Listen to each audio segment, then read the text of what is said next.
me tonight. I spent the last week running from the heat, but the beat's coming alive.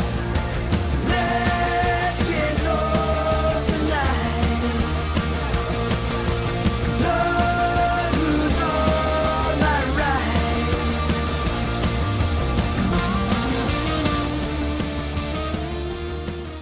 Hello, wackos. Welcome to another episode of Without a Country. I'm Corinne Fisher. Welcome to the show. Guys, big week. Big week. Babies first, New York Times. Political version. I've been in the New York Times before, but it was for rape jokes. You know, the art of them. Not like this bitch can't stop telling them. It was the art of them. And yeah, so I know it's been a conversation on this podcast and on my social media since we announced on January 31st of like, you know, getting the news to pay attention to us. And as I had said, it was my hope to I wanted to hit a 6-digit fundraising number because I thought that's what it would take to get eyes on the campaign. I was right to a certain extent, like it got some movement, but when you really think about it, right? Like when we really think about it, to go from January 31st, me just putting out an Instagram reel announcing that I'm running for mayor of New York City, everyone doesn't even fucking know if it's a joke or not, to you know, the article came out, I think, yesterday. So to March 18th, we're mentioned, small mention, but a full name mention in the New York Times. That's pretty good. That's when you really look at that timeline. Yeah, sure, it's felt like 18 years to me personally, but when you really look at that timeline, January 31st, complete unknown in the political world. I mean, besides this show, which is, you know, more like pop culture, political. It's different than being in a politician. From January 31st, I just announced out of the blue to anyone who doesn't know me. To people who know me, they're like, well, I saw this coming. Maybe not mayor, but some kind of a political role. So when you think about that timeline, that is a month and a half. So to go from that up to a month and a half, we're being mentioned. Sure, snarkily, it's the New York Times. What do you expect? They want to lose as many Democrats as possible. And they're going to continue doing it. I'm next. Yeah, so that's pretty good. That's pretty good. We also got 2 small mentions in the Daily News. That was thanks to a listener who also has been volunteering for the campaign, Sierra McNair, who just wrote in about me as a candidate. And they picked it up in this, like, you know, people of the city section. Still counts as news. They did a whole blurb about me. Great, love. See, writing in does help. We do have power. Lots of, you know, and like lots of news sources have some kind of a section where you can write in. And so again, like if they just keep hearing the name enough and it doesn't feel like psychos or spam, like there really is power in it. And then I did another quick Google search before I showed up to the studio today. And there's a news site called blackwestchester.com. And they threw my name into the article too. Again, like nothing more than my name, but at least like my name is being mentioned now in a couple lists of people who are running for mayor when before that wasn't happening. So I'm taking this as a net positive, right? And again, when you really look at the timeline, you know, there are other people in this race who have been in politics for decades. So I've been a politician for a month and a half, got a mention in the New York Times, and on the campaign finance board website, which is the specific political fundraising website that is, you know, open to the public so that you can see that I'm not using campaign money to buy Turkish vacations. There are a number of graphs and charts that break down the fundraising in different ways. And my name, little baby girl Corinne Fisher, is right under Andrew Cuomo in every one of those, because alphabetically I'm the candidate that goes after Cuomo, which could not be more perfect placement. Thank you, universe. But yeah, so I know it feels like we're just treading water a bit here, but like really stop and think about this. Think about this the way I tell you guys to think about women's rights. I know it feels like it's moving slowly, but when you really look at where things were, a couple decades ago, we're doing great. I mean, maybe now this like specific point in history isn't exactly the greatest way to place in time to compare it to, but overall. So thank you, New York Times. Even though you were snarky, I say That's hot. and I'm happy to have the mention, right? All publicity is good publicity. I don't 100% agree with that sentiment as someone who's been in the entertainment business for a long time, but I think most publicity is good publicity. We just want to get the name out there. So that was a big thing for this week. Second big thing, as you saw me all over social media saying, is that we hit that fundraising goal. That I kept it private because I didn't want like a lot of outside opinions like about what that number means to you. I wanted to hit $100,000. Yes, in comparison to other campaigns, that's chump change. But I am not trying to have people give me more money than they can afford, and I don't have super PACs that are donating to me yet. I don't have unions and stuff. These are just individual people who are donating to me. And so to make it to $100,000, the average donation to Corinne Fisher for mayor is like $63. I believe it's 63, I think is the actual number. So to make it to $100,000, and it was a little over. I believe when at the midnight deadline when we reported, it was like $103 or $4,000 is what we reported. That is impressive. And then keep in mind, we had over 1,800 individual donors, which is more than all but one candidate had in their last fundraising period. And what you also need to know is these fundraising periods, as it gets closer and closer to the primary, are shorter, right? So, the last time around with all the amounts of money that candidates raised, they had about 80 days to get those numbers. In this financial disclosure period that was my first as a candidate, I only had 50 days, which when you are a first-time candidate, there's a lot of things that you're learning in real time. A lot. In 50 days. What do they say? It takes 30 days to form a habit. Is that correct? So in 50 days, let's look at all the stuff that I was able to do. Created a platform that I then presented to New York City. There was the convincing period where I'm convincing people that I'm actually running and like you need to take this seriously. Raising over $100,000. We had over 200 volunteers sign up. Hiring a staff that I'll go over in a couple seconds how much it has expanded. Learning myself how to be a candidate, the amount of things that you need to do. So obviously, like creating your policy and constantly studying policy, being really on top of municipal news, which I think a lot of us are more interested in national news. I actually have been loving municipal news. Okay, mayor is perfect for me because I really, really love learning the way a city works, and it's to me so much better for if you have big ideas but you actually want to be able to see them through while you're in office, right?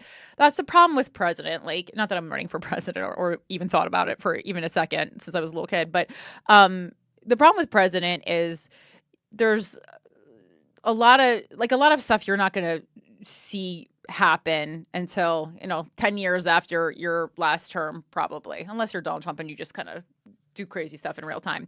But if you're doing it ethically, I would say you're really not going to see the fruits of your labor.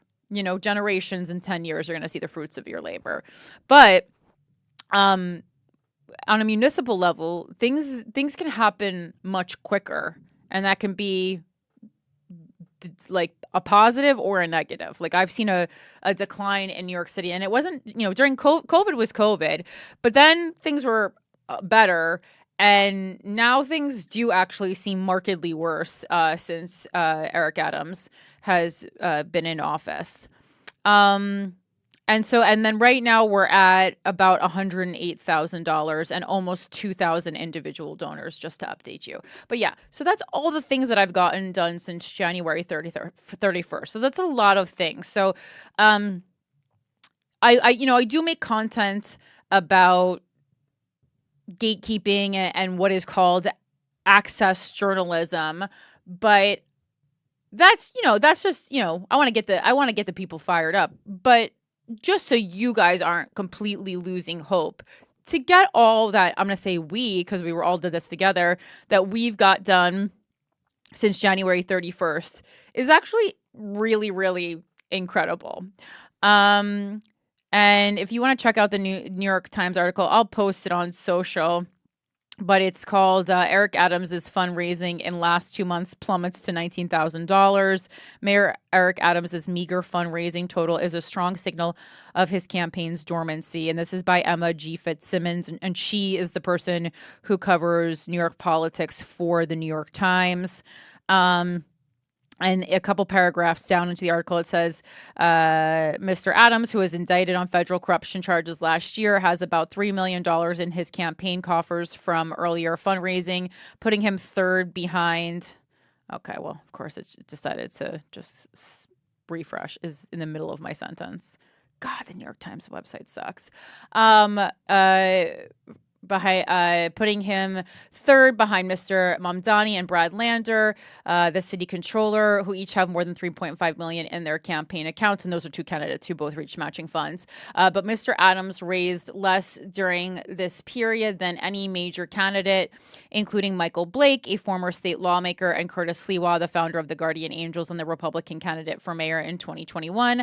And then sentence all to myself, and again, snarky, but I'll take it. The mayor also raised less than Corinne Fisher, a stand-up comedian who took in $100,000. Like, I feel like I get it. I laughed out loud when I saw that line because, the writer's trying to be like, look, this stand-up comedian raised more than the fucking current mayor, this clown.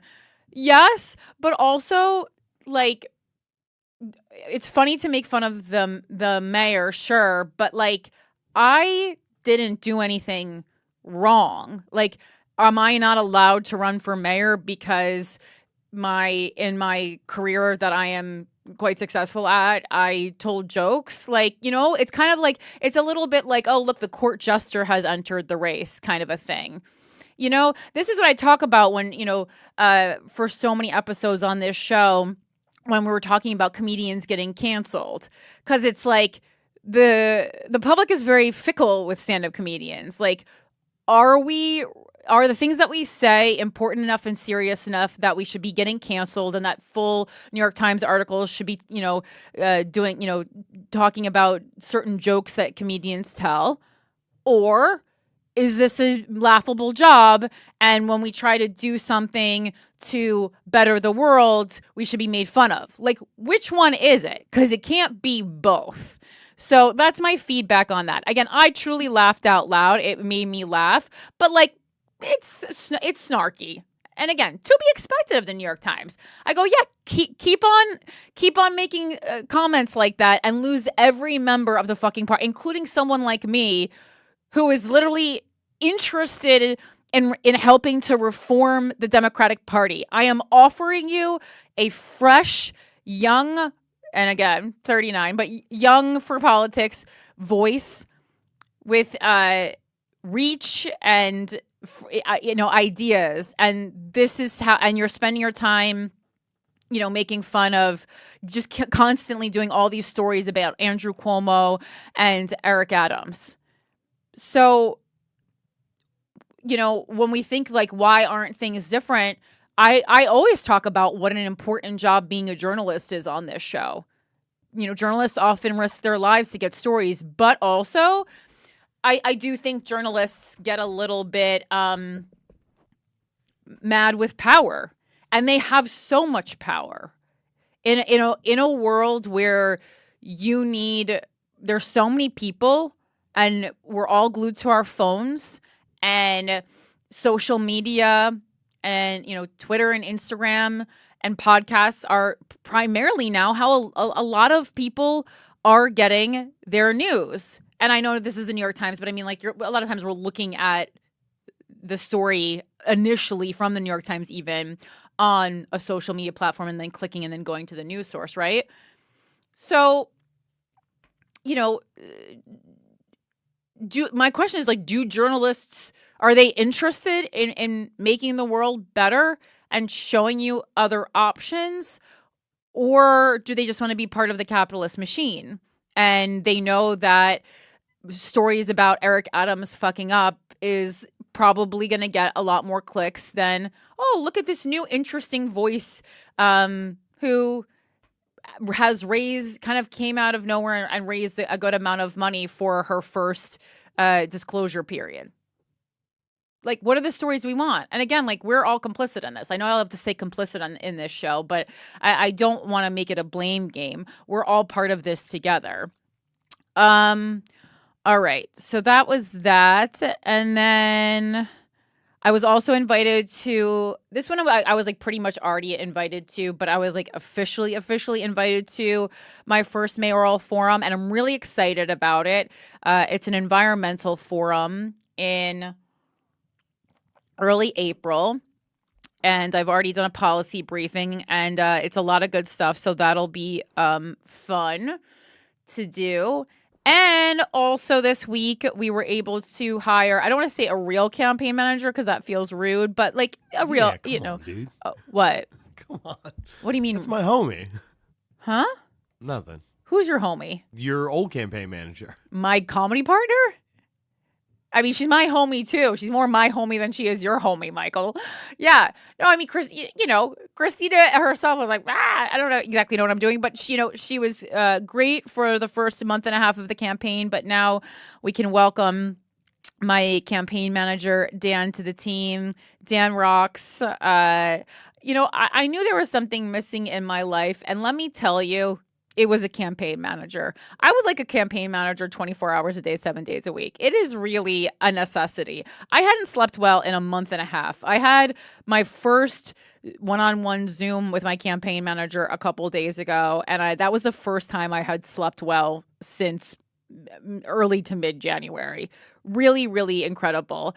I think it's important when you're to get a great campaign manager when you're running for office, because they kind of like act as your therapist, they act as your life coach, they act as your liaison to everyone else on your team. Like, that's the problem. For the past month and a half, I have been the go-to for literally everyone on my team, and the team has just gotten so big. I'll go through if you're interested who is on my team right now. And this is a small team. Again, for a big race in a big city, but this is for a grassroots campaign. So let me see if I can even do this off the top of my head. So we have a campaign manager, and then we have Christina, who's kind of just like, you need someone who just like knows the candidate super well, and she's doing a ton of work in the field. Like, Christina's absolutely killing it. So we have that. We have I have a senior advisor. I have a consultant. I have a fundraising consultant. I have two, like, I'll call them like direct mail or like paper consultants, like for printed, media. So that's 7. Field director, 8. There was like an outreach person, that's 9. And then like a bunch of canvassers and stuff. So maybe like we're like 20, a little more than that. And that's like a tiny campaign. I also do want to point out, when you're running, if you're running for office, we had, over 200 volunteers sign up for, to help us with petitioning and canvassing and all that kind of stuff. I would say about 10 to 15 of them actually ended up showing up. So that's what you're looking at. And again, to be expected. That's a little, percentage-wise, that's a little less than I was expecting. So I think there's a lot of excitement in the beginning. But then when it really takes, comes time to choosing your schedule, getting out there, showing up, people aren't doing that. And so if I can give you one piece of advice, the only thing worse than not volunteering at all is saying that you're going to volunteer and then not showing up. That is really detrimental to a campaign. So, just don't do that. It's good to want to participate, but don't just sign up for the sake of wanting to sign up. That's dangerous because it makes estimates real off. But again, if you're thinking of running for office, I think it's extra bad in a big city like New York City, when everyone's so busy and distracted by things. Probably a little bit better in rural areas, percentage-wise, for signing up and showing up. But also keep that in mind. And I guess the last lesson of this week in Corinne Fisher Runs for Mayor, which could be a fun children's book one day, is if you want to run for office and you're not already a politician or some type of super rich dude, you need to be ready for people to make fun of you. And I knew this going into it. God, me being a female comedian, I already knew that this was going to happen. I mean, your whole life is getting made fun of. I'm very used to getting made fun of because I have been trying new things my whole life. And I know that seems like, oh, what a weird reason to get made fun of. Yeah. It really is revealing about the type of people we're dealing with in our everyday lives, right? I would say 90% of the times I've been made fun of in my life, it's for trying something new. And it could be something as simple as wearing a weird outfit or something as complex as running for mayor of New York City. So I was completely prepared for that. And I just want to let you know that. It feels like a weird reaction to trying something ambitious, but this is how people will react. It's insecurity. It's people wishing that they were, I hate overusing the word brave, and I don't necessarily think this is brave, but people have called it brave a lot. But I think it's people not having the bravery to live the life that they want to live, right? And that's why a lot of people are unhappy. I wanted to run. I felt like running for mayor. I thought I had good new ideas. I think I have good new ideas. And so I said, I'm going to run for mayor. And that's really all the thought process that you don't need all that extra noise, right? Obviously, you have to prepare. There was a lot of preparation I did. There were, several months when I knew I was running for mayor and you guys didn't know I was running for mayor because I was preparing to responsibly run for mayor. But that being said, like the decision really, the initial decision was the kind of that simple. I looked at the roles that were available in government where I wouldn't be challenging an incumbent who was doing a good job. I chose the role that interested me, that I thought I would be good at, and that I thought I had a chance of actually, winning, that people would be receptive to me in that role. So those are the things that I thought about. And then I just said, I'm doing, like, you can't, there can't be a lot of like, what ifs, but but who, what will they think? What will they say? Whatever. It's going to be a bummer if some people aren't on your team. Other than that, okay. Whatever. People are going to make fun of you, but guess what? They have time to make fun of you because they're busy doing nothing with their lives. And I'm busy running for mayor of New York City. And also, side note, please know, I don't think I was really someone who talked about like, oh my God, comedy is so hard, because I hate when my friends complain about how hard comedy is. Yeah, the travel is really grueling for comedy, but really the only challenge in comedy is your own ego. Once you get past your own ego and all the challenges that come with that, of which, there could be many depending on what stage you're at in your own, shadow work process, just know, wow. Every day I wake up and I yearn for the easy breezy days of being a road comic, truly. And what's pissed me off further is that, comics like to walk around like, we're so politically active, we're truth tellers, we're philosophers. The list of the list of comics on my donors list is so laughably short. These people couldn't cough up $10 for me. Really? Oh my shit list is extensive. Oh, just all the people posting their infographics about how they want change, doing their little fundraising shows, whatever. Cough up $10. So angry. All right, let's move on. I'm also so sick of talking about myself, but I really do love explaining the process to you. All right, moving on to Patreon. Just want to thank our amazing dictator, Hannah Pendergrass, for another week of being a dictator. And then I want to welcome two new cuties to the Patreon. We have Corinne Fielden, love your name, and Dasha Peltola. I think that's how you say it. If not, I took my own spin on it, but hello, welcome. Happy to have you here. And I know a lot of people have been asking, like, how can I help if I'm international? Well, if you listen to this show, a great way that you can help if you're international and you can't donate to Corinne Fisher for mayor, you can become a Patreon. That's great. Listen, I'm spending it. I spent a lot of my own money running for mayor. I won't be going on vacation for several years, but this is what I want to do. And you know what? On my deathbed, I know I'm going to be like, damn. Remember when I ran for New York City mayor? That was cool as hell that I did that. And I'm not going to regret it at all. All right. The enemy of the state this week. This one's hard. Do you have an enemy of the state this week, Michael? Your mic's not on. Sorry, you're putting me on the spot. If you gave me a minute, I'm sure I have one. Oh, sorry. I'm just interested if anyone, I mean, if anyone has been pissing you off specifically this week. No.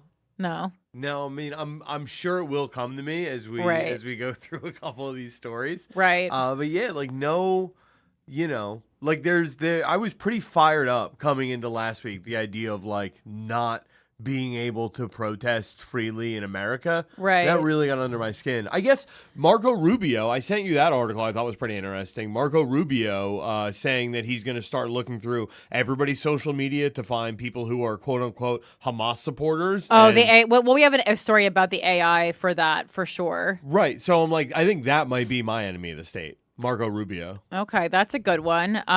Yeah, someone I really respect said to me a couple weeks ago that they thought Marco Rubio was a good politician, and it really made me question our entire relationship. And well, this is because someone who does medical work on me, and like, no, I'm not talking about like facials. I'm talking about like, in my body. So I was like, I don't know if I feel comfortable with you injecting me with things anymore. You know what? Who I know? My enemy of the state is actually going to be U.S. Representative Andy Biggs. Okay, Enemy of the state. So this is a story. This is like a smaller story, but this is like some real bullshit. So Andy Biggs is a rep over in Arizona, and I saw on Courier Newsroom, which is a news account I follow on Instagram, that he headlined a town hall last night in his Arizona district and refused entry to everyone that isn't a Republican, even going so far as checking attendees' voting history, which is illegal because anyone is supposed to be able to go to a town hall. Let me see if there's an actual full form article about this, because this was something I ended up not including. But yeah, so the Phoenix New Times did a small story on it, and as you guys know, I actually love like small news outlets. I find them to be pretty reputable. So this is from Phoenix New Times. A GOP congressman will speak at a town hall for Republicans only. Representative Andy Biggs is set to appear at a town hall in Chandler on Tuesday night, but is it a town hall if the town can't come? And he did follow through with this. I know this is written before, but this is the only real like big article I can see. So Tuesday night, voters will have a chance to hear directly from their elected officials, U.S. Representative Andy Biggs, Arizona Senate President Warren Peterson, and Maricopa County Sheriff Jerry Sheridan, all Republicans. Republicans will speak at a town hall in Chandler. There's one catch. If you're not a Republican, you can't get in. The town hall billing, written as town hall, comes from a flyer posted to the Legislative District 12 Republicans website. The Maricopa County Republican Committee is also listed as an organizer of the event, which will take place at 7030 West Oakland Street. The town hall generally connotes an open meeting with the public, but in a Tuesday morning email obtained by the Phoenix New Times, LD12 First Vice Chair Patty Porter wrote that tonight's town hall is a private event. I have been reminded that only members of the Republican Party will be admitted into the venue, Porter wrote. And because these are, people paid by tax dollars, people were, and I get it, people were pissed and they were protesting outside. And not only were there Democrats who tried to get in, there were a number of people who were like, yeah, I'm registered as an independent. Sometimes I vote Republican. Sometimes I vote Democratic, but I'm just an independent. And it's crazy that this person's not letting me in. Obviously, because there have been so many outbursts at town halls recently. This is where this comes from. But to me, it says that means that you have to buck up and be what you signed up to be, which is a public servant, a representative of the people. So when the people aren't happy, you can't ban the people from the town hall. You have to fucking take it, okay? Do you know how many people have yelled at me on the streets of New York and I'm not even mayor yet? Everyone's so angry. They're just yelling at me about things that, sometimes aren't even within my power, even if I was mayor literally at this moment. But they're mad. So I had some girl yelling at me about her shower head in her personal apartment. I go, I'm so sorry that's happening to you, but I am not your landlord. Nor is Eric Adams, in his defense, Anyway, people are just going to be mad. People are going to be mad. Do you have the stomach for that is the real question. People... the people who are going to bring every problem of New York City to your feet because you are mayor. Sure. That's kind of the position I was already in anyway, in many ways. Between my phone being the personal therapy hotline for all the male comics, and then obviously giving advice on GWF for so many years, people want to unalive themselves, want to get an abortion, I'm shortening these for YouTube, not to be cute. Just because those are words that tip them off. But so I feel like I already kind of was responsible for things I wasn't responsible for. Being a comic, you're certainly, catching a lot. Again, not nearly as much as you are as a politician, but I think I'm in a place where, coming from the world I'm coming from, I'm actually pretty well trained for that. I think the world I'm coming from is actually a pretty good training ground to put up with a lot of the things that you're putting up with. And then you wonder why, politicians have security and they travel in private planes and cars and all these kinds of things. It's because, honestly, I can see now how dangerous it is to just be walking amongst the public, because everyone's angry and they want to bring it up with you right then, right there. And I just don't know that is the way to get things done. I get it that people are angry, but we also need to give politicians a chance, because I feel like anyone you elect, you give them a week and then you're unhappy, but you need give them a little time to get some things going, Think of how long it takes when you get a new job that's not, overseeing hundreds of people, how long it takes you to get acclimated to that new position.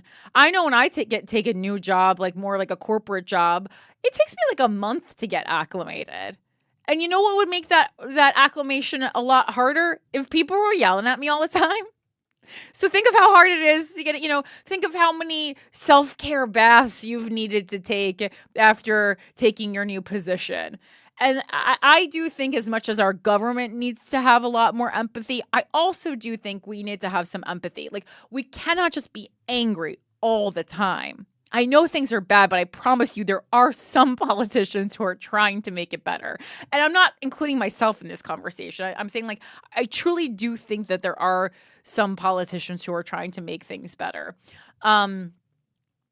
And so when they're trying to help one group of people or solve one issue, I don't think the proper response, even if neither of those groups are one that you're a part of, I don't think the proper response is, but what about me? That's just my 2 cents, right? All right. So that's my enemy of the state, Andy Biggs. I got a good one. Yeah. Enemy of the state, New York State Board of Elections. Well, I just found out today I did not, in fact, vote for Donald Trump. You can't blame me. What? I didn't. My vote didn't count. What do you mean? Did you try to do a mail-in? No, I went in person, and they said that I was not good to go, but I did the affidavit thing because I had signed up like right at the deadline. Okay. And they were like, okay, put like we don't have you in the system yet. Okay. But put in this affidavit. We'll check it against our records. And I got a thing back that said your vote didn't count. Because you didn't get it in time, but you are registered for future elections. So you are going to be the first person I officially vote for in my 30s. But that's assuming I'm the winner of the primary. Well, can I switch to Democrat now? It's too late. No, February 13th or 14th, possibly, depending on what you read, was the deadline. That's why I was pushing that. Yeah. I hate bureaucracy, man. Just Yeah. let me vote for who I want to vote for. Well, it's interesting. A lot of people are like very angry that we have closed primaries here in New York City. But you know, there is I understand why people are angry, but you also have to keep in mind it's like part protection so that the other party doesn't sabotage, right? Because I know people who are Democrats but are registered Republicans specifically to sabotage the primaries, which is strategically what you would think to do, and you vote for the weakest candidate, you know, in the primary. So if everyone could vote, that almost seems like a recipe for a real disaster. I know it's a murky spot then for independents, but certainly like Republicans voting in the Democratic primary, I know you could argue like, oh, this is how we can all come together. Yeah, but think about how people behave. That's not going to be the outcome. All right, moving on to the wacko mailbag. I have an article that Abby sent in. All right, well, my computer's crashing immediately this time. Can you bring that article up? Just why? I just really don't have the energy for this today. Not the show. I don't have the energy for the fucking computer crashing. Let's see. You wanted the Huffington Post The article? Huffington Post, Gotcha. yeah. I just don't understand what is it about this basement that makes my computer crash. It's very weird. Okay. So again, this is from Wacko Abby from the Huffington Post. Idaho teacher says she was ordered to remove "everyone is welcome here" signs from classroom. Yeah, let's keep wasting everyone's time as the literacy rate plummets. A district official reportedly told middle school teacher Sarah Anama that in this political climate, her welcoming message was a personal opinion. And it's literally like an "everyone is welcome here" paper sign that has a bunch of hands of, you know, multicultural children's hands, different skin colors with hearts in the center. Like, that's it. That's the extent of it. There's no LGBTQ stuff. There's no religious stuff. It's literally hands of different skin tones with hearts in the palm of the hand. Couldn't be simpler or, in my opinion, more appropriate for a middle school. It's like something that you would pick up on a whim from Hammett's. Shout out to Hammett's. I don't know if that store still exists, but it was the teacher store in the mall. And my mom's a teacher. I love, like, the way I love Party City, I think my second favorite store of all time has to go to Hammett's. Just a teacher supply store. I would buy clipboards. I bought that little bell that teachers used to have on their desk. I had never had any aspirations of being a teacher. I just love buying stuff at that teacher store. And I'm talking about like when I was 9, not like as an adult. I'm just, when we talk about getting made fun of, I was just having fake curriculum building things in my room alone. Apparently, being inclusive is a little divisive for officials of one Idaho school district. Sarah Anama, a middle school teacher in Meridian, learned that lesson the hard way when she decided to post some signs in her classroom that read, "Everyone is welcome here." Although the idea of making everyone feel welcome seems like the least offensive thing a teacher could do, officials for the West Ada School District reportedly thought otherwise and ordered her to take down the signs. The reasoning: district officials claimed that posters saying "everyone is welcome here" violate a policy that requires classroom content be neutral. They told me that they were in violation of district policy because in today's political environment, they're considered a personal opinion. So everyone's not welcome there. At first, she complied with the unwelcoming edict, but she said she changed her mind because she believes the message of the signs represents a core value of public education. Yeah, I would say so. However, Marcus Myers, the district's chief academic officer, told KTVB via email that policy dictates district facilities be content neutral and respect others' right to express differing opinions. So the differing opinion is that some skin tones aren't welcome? Because again, there's literally nothing else in the sign besides different skin colors. Anama pointed out that her signs actually align with posters made by the district that encourage students to welcome others and embrace diversity. Not surprisingly, she is concerned about the message being sent by the removal of her signs. "I just feel like as a teacher, I would do anything to protect my students. I love all of them unconditionally." HuffPost reached out to district officials for comment, but no one immediately responded. The episode echoes a national trend since Donald Trump became president and immediately ordered the dismantling of programs promoting diversity, equity, and inclusion, along with private companies scaling back or ending their DEI programs. Federal agencies are no longer celebrating holidays and history months like Martin Luther King Jr. Day, Pride Month, and Holocaust Days of Remembrance. The results have occasionally been comical. For instance, the Defense Department recently flagged more than 26,000 photos and online posts on its website for deletion because they were determined to have some kind of connection to DEI. One of the items considered for deletion was a photo of the Enola Gay, the World War II aircraft that carried the atomic bomb dropped on Hiroshima, Japan in 1945. Needless to say, the plane was not celebrating the LGBTQ community. Its pilot, Colonel Paul Tibbets Jr., named it after his mother, Enola Gay Tibbets. That's really actually hilarious. And then also I was reading in San Francisco, and again, this just popped up on like my news on social media, but in San Francisco, like hundreds of thousands of dollars of sponsors pulled out of the Gay Pride Parade, major corporations and companies who had just, used it transparently to make themselves look good and actually had no connection to the LGBTQ community, which was transparent. And I mean, I certainly could see right through it. I hope you guys could too. For years, they were like, yeah, we're not doing a float or being a sponsor of the Gay Pride Parade this year because it's just not the climate right now. Not the climate for what? For gay people to exist? Like, what the fuck are you talking about right now? I mean, I share the sentiment of a lot of people in the comments, a lot of, queer people who were kind of just like, oh, yeah, we don't need I don't want to throw any companies under the bus specifically, but whatever the company is, like, we don't need a Heineken ad. I don't think it was Heineken specifically, though. I don't want to start naming companies, but whatever the company was, like, yeah, we don't need that float at the, we don't need a bank float at the Gay Pride Parade.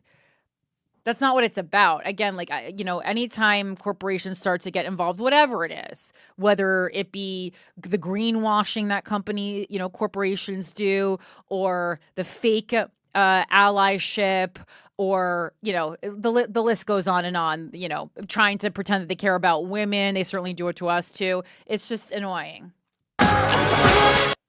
Yes, Michael, were you raising your hand? Yeah, there was, I saw another one yesterday. I think it was probably in that same, 6,500 or 65,000 sweep across things. But they deleted the profile of the highest ranking African-American general in United States history. Yeah. I caught that one last night on another show that I was working on. It's crazy, the broad strokes, cuts they're making here, where it's like, no one asked for this. Well, also, like, hopefully, number one, hopefully it's saved on the iCloud. And then number two, just things that don't, yeah, like it's like hurtful, but also not helpful or like it's impactful only in morale, but like deleting a website page does not delete the person. It does not delete the fact that it happened. It does not delete that it's part of history. I know it's harmful because then, it's this, future generations will get this selective piece of history if it continues this way. But just like, what are we doing here? It's just dick swinging, I think. Speaking of dick swinging or dicks not swinging, Texas midwife story finally getting criminal charges for this stuff, for abortion stuff. This is from The Cut from March 18th. The chilling arrest of a midwife under Texas's abortion ban. Texas has charged a Houston area midwife with performing illegal abortions in defiance of the state's near total ban. State Attorney General Ken Paxton announced on Monday. The case is believed to be the first time since the overturn of Roe v. Wade that someone has been arrested for allegedly providing abortion care. Maria Margarita Rojas, who operates a network of low-cost health clinics, and that part of the story is really important because it's someone who's helping low-income people, so they are often targeted first, and her employee, Jose Ley, faced charges of illegal performance of an abortion, a second-degree felony, and practicing medicine without a license. If found guilty, they could face up to 20 years in prison. Practicing medicine without a license, that is an actual crime. But that's just because I guess they're saying that they don't give licenses for giving abortions. I'm hoping it's not because they're not medical professionals at all. That's a little unclear. If found guilty, they could face up to 20 years in prison. On Tuesday, Paxton announced the arrest of a third person in connection with the case, Robildo Labanino Matos, a nurse practitioner whose license is under probation and who has been charged with conspiracy to practice medicine without a license. Okay, but then my question is, why is the license under probation? Because he was helping people? The Attorney General's office said the investigation remains ongoing. Court records show Rojas was first arrested on March 6th in Waller County, charged with practicing medicine without a license and released on a $10,000 bond. On Monday, Rojas was arrested again alongside Ley and hit with the felony charges. Their bond was set at a combined $2.1 million. Paxton also said he filed a temporary restraining order to shut down Rojas's clinics. State records show that Rojas has been a certified midwife since 2018, and her state license is set to expire in 2026. According to court records reviewed by the Houston Chronicle, an anonymous tipster contacted the Texas Health and Human Services Commission on January 17th to file a complaint against Clinica Waller Latino America, which Rojas owns. The tipster said the clinic was offering illegal abortions. In a follow-up email 6 days later, the tipster named 2 patients who had allegedly terminated their pregnancies. I know that this has been occurring for a long time about the facility, and I know that in Texas, abortions should not be performed, the tipster said. God, don't be a tipster. Both abortions were not for any medical complication. They were both made for irresponsibility of not wanting to protect themselves using birth control. Yeah, as if Texas is like, we love birth control. Okay. The Texas Tribune reported that the 2 patients are identified in court records as KP, who allegedly terminated her pregnancy at 3 months in September 2023, and DV, who allegedly had an abortion in January at 8 weeks. Following the tip, Paxton's office and the Harris County Sheriff's Office began surveilling Rojas's clinics and identified a patient named E.G. in court records, leaving the premises after a procedure, according to the Tribune. Court records say that in late February, the woman identified as D.V. confirmed to investigators that she had an abortion and identified Rojas as the provider, the Tribune says. The case was referred to Paxton by Waller County District Attorney Sean Whitmore, a Republican, to see that this case is handled with all of the resources necessary to see that justice is done, Whitmore said in a statement. On March 5th, Paxton's office secured arrest and search warrants for Rojas, Ley, and Labanino Matos on charges of practicing medicine without a license, according to the Tribune. Investigators say they found misoprostol at the clinic, the ulcer drug that's also used for a wide range of gynecological care, including abortions. According to the affidavit reviewed by the Tribune, E.G. told investigators that she found herself pregnant after having delivered twins via C-section 6 months earlier and sought care at Rojas's clinic on the advice of her doctor. E.G. says Rojas, who staff allegedly referred to as a gynecologist, told her that she was 4 weeks pregnant, but that her lab results showed there was only a 9% chance of a successful pregnancy. While Rojas is not a certified OBGYN in Texas, she was in her native Peru, the New York Times reported. E.G. alleges Rojas said that was insufficient to continue the pregnancy and provided her a pill to take orally, while Ley gave her an IV and an iron injection. E.G. returned to the clinic the next day after not experiencing any bleeding to receive a second dose of what she later learned was misoprostol. Yeah, I mean, this shouldn't need to happen in a first world country, but I don't think I needed to tell you guys that.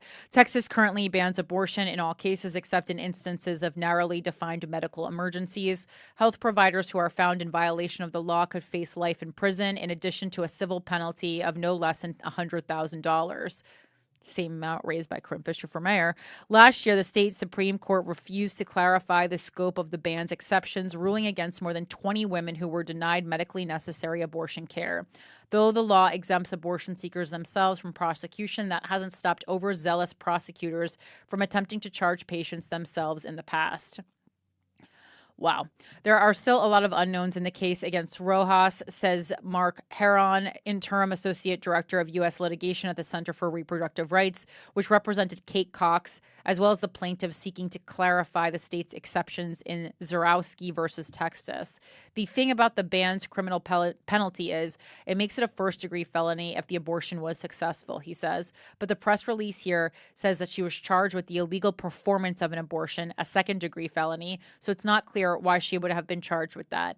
Additionally, she's also charged with practicing medicine without a license, which is not an abortion-specific law. But what's clear, Heron says, is that Paxton, a staunch anti-abortion Republican, is escalating his attacks and sowing fear among health providers. The charges against Rojas and Ley come just a few months after Paxton filed a civil lawsuit against a New York-based doctor for allegedly prescribing and sending abortion pills to a patient in the Dallas suburbs. We all remember that. When Cox sued Texas to seek permission to terminate her unviable pregnancy in 2023, Paxton threatened to prosecute anyone who helped her, even after a lower court issued a temporary restraining order so she could proceed with her abortion. And when the Biden administration said the Emergency Medical Treatment and Labor Act, a federal law better known as EMTALA, applied to emergency abortion care, Paxton sued the administration, signaling that the state of Texas would rather let patients die than allow them to terminate unviable pregnancies. The doctors all across the state are saying that they are afraid that their judgment is going to be second-guessed. Excuse me. And all of these actions show that Paxton is chomping at the bit to go after anybody who provides an abortion. Heron says it's just a litany of situations where it shows the state of Texas does not care about women's lives. What it cares about is stopping women from getting the care that they need no matter what. In the United States, there's a long history of midwives in particular being targeted for offering all sorts of reproductive health care, says Farah Diaz-Tello, a senior counsel and legal director at the reproductive justice legal nonprofit If, When, How. That Rojas's clinics seem to have offered care to low-income and Spanish-speaking clients was not lost on her.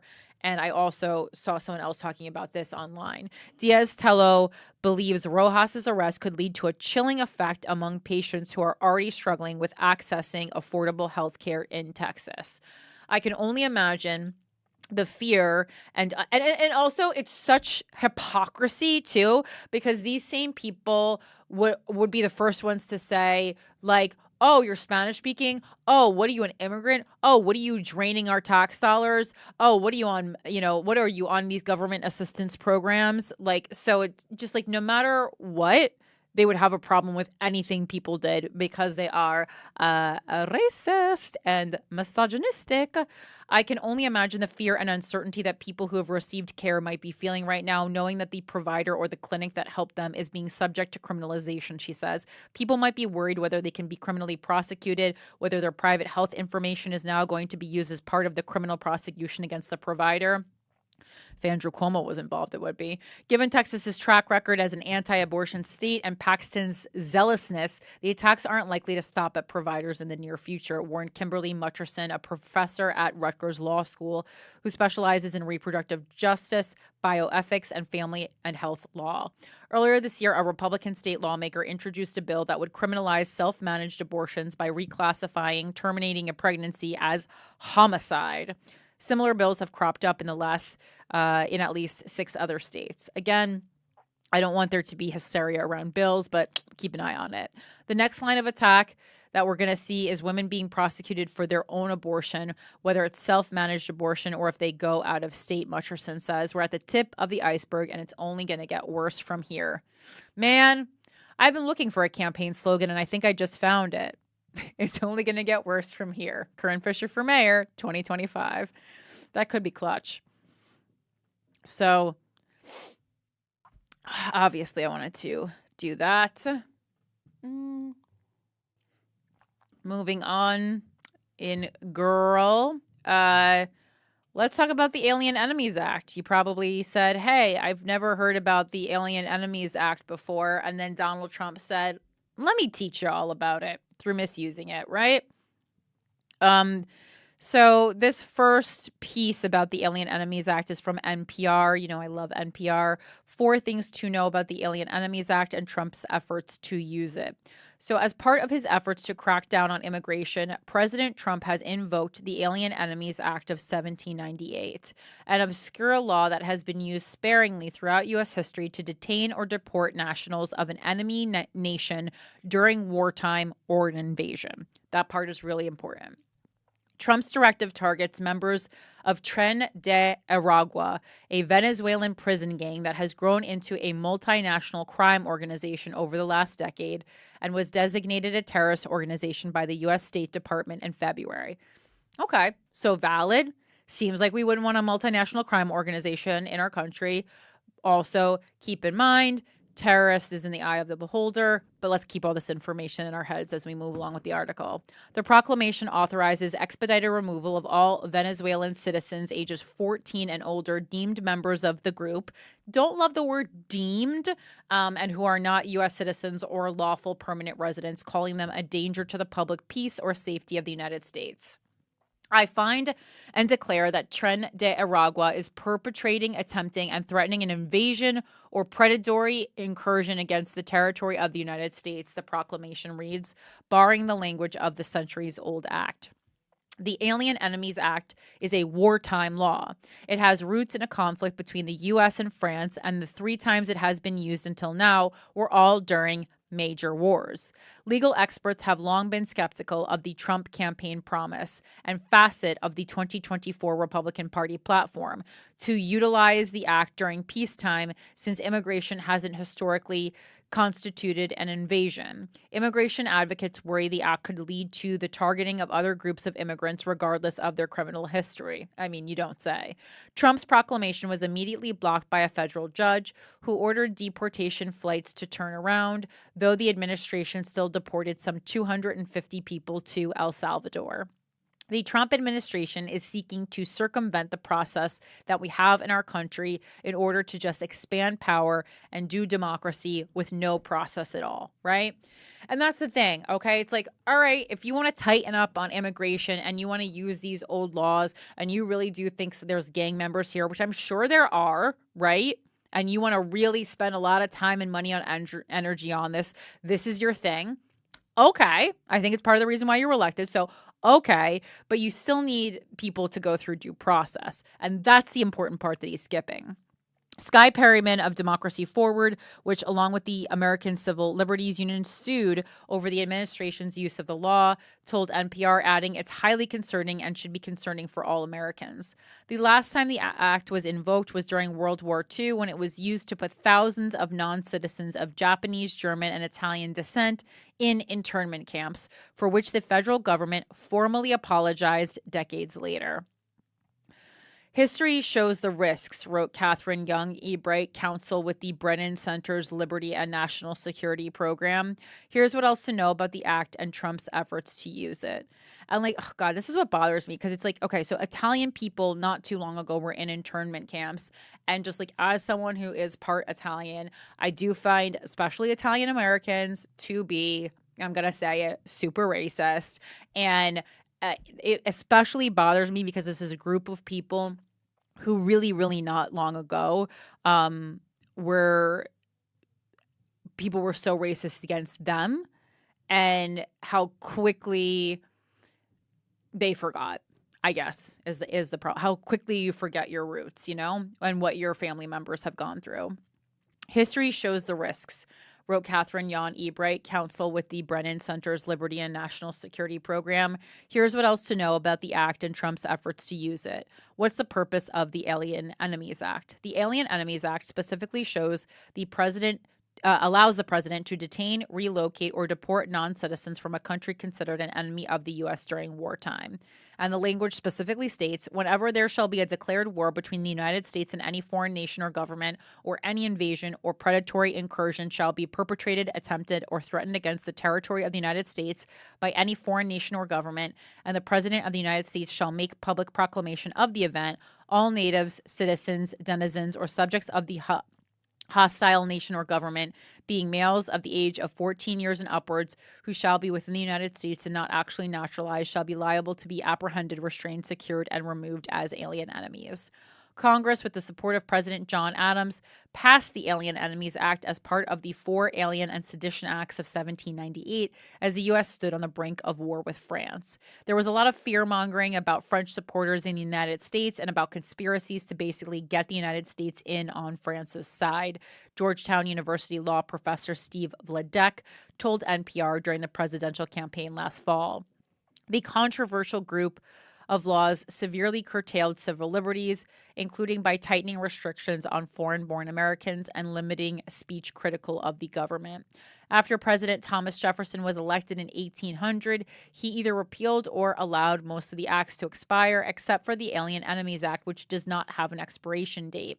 It not only remained on the books, but continued to expand in scope. Congress amended it in 1918 to include women. When has the act been used before? The Alien Enemies Act has only been used 3 times before in American history, all in connection with major military conflicts. During the War of 1812, all British nationals living in the U.S. were required to report information, including their age, length of time in the country, place of residence, family description, and whether they had applied for naturalization. A century later, during World War I, President Woodrow Wilson invoked it against nationals of the Central Powers, the German Empire, Austria-Hungary, the Ottoman Empire, and Bulgaria.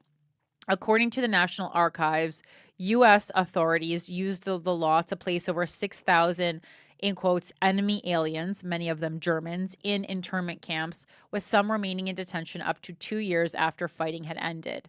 The U.S. Marshals Service says it registered 480,000 German enemy aliens and arrested 6,300 between the declaration of war in April 1917 and the armistice in November 1918. Most recently, President Franklin Roosevelt invoked the act after the attack on Pearl Harbor, designating Japanese, German, and Italian nationals as alien enemies during World War II. Roosevelt's proclamation required residents from all 3 countries to register with the U.S. government and authorize the internment of any alien enemy deemed potentially dangerous to the peace and security of the U.S. By the end of World War II, over 31,000 suspected enemy aliens and their families, including Jewish refugees from Nazi Germany, had been interned at camps and military facilities across the U.S., according to the National Archives. Several thousand of them were ultimately repatriated to their country of origin, either by choice or by force. Vladek says the Alien Enemies Act was used to detain mostly Italian and German nationals. The bulk of the more than 100,000 Japanese Americans who were placed in internment camps during the war were U.S. citizens detained under different legal grounds. How strong is Trump's case? The Act's fine print states that the president can only assume this authority once Congress has declared war. While the U.S. has been involved in plenty of conflicts over the decades, it hasn't done so formally since 1942. Yeah, and let's not hope for that.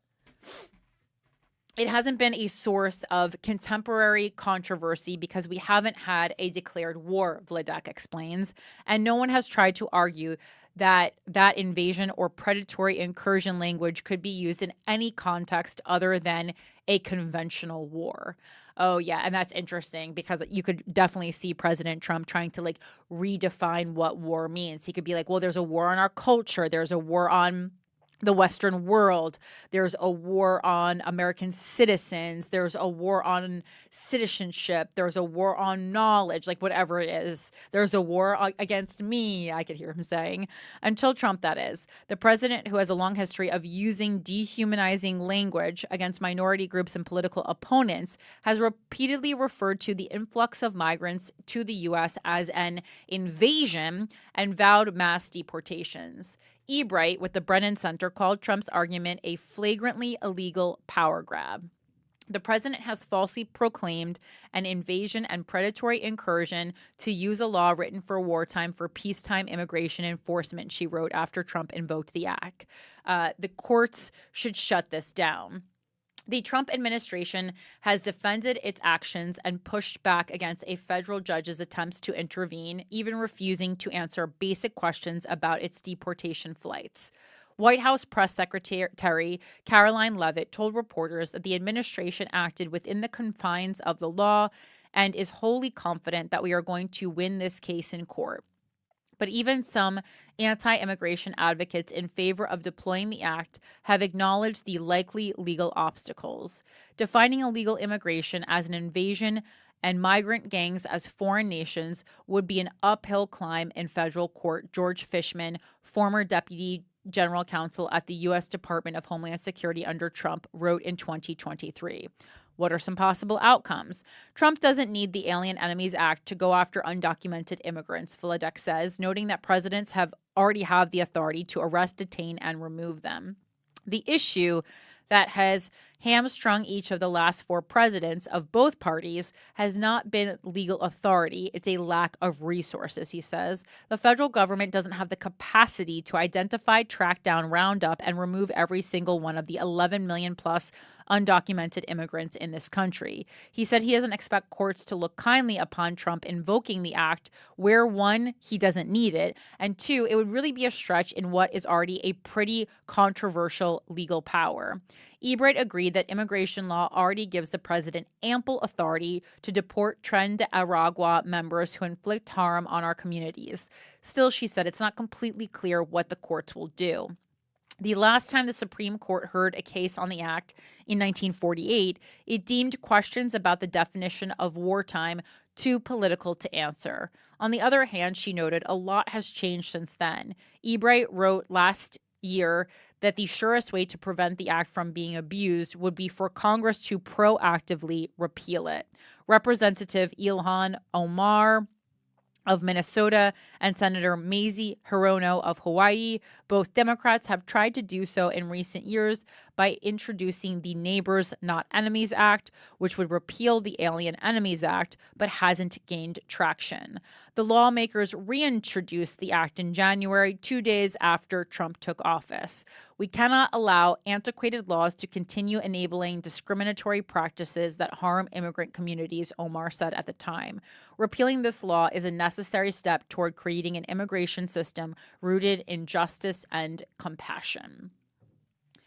So that's that. The Guardian also did an article on it, but I think that NPR article was pretty comprehensive. I don't think we need to talk about that anymore right now. I just find I found the title interesting. It said, Trump waging sickening psychological war, deported Venezuelans, lawyer says. And there's just a quote from the article that the lawyer says, in my 15 years of representing people in removal proceedings in the United States, this is the most shocking thing that I've seen happen to one of our clients. And let's see. And this person, they represent more of the 200 Venezuelan citizens who were flown to El Salvador on Saturday. Some of them subsequently appeared in a cinematic 3-minute propaganda video shared by the Central American country's authoritarian president, Nayib Bukele, having their heads shaved or being manhandled by guards. Oh, boy. But the lawyer is saying that the portrayal of her client was completely baseless, that they were in this gang. She said that the person she represents is an LGBTQ plus artist who had fled political persecution in an increasingly repressive Venezuela and crossed into the U.S. from the Mexican border city of Tijuana. There, he passed a credible fear interview used by asylum officers to determine whether asylum seekers have reasonable grounds to request protection in the U.S.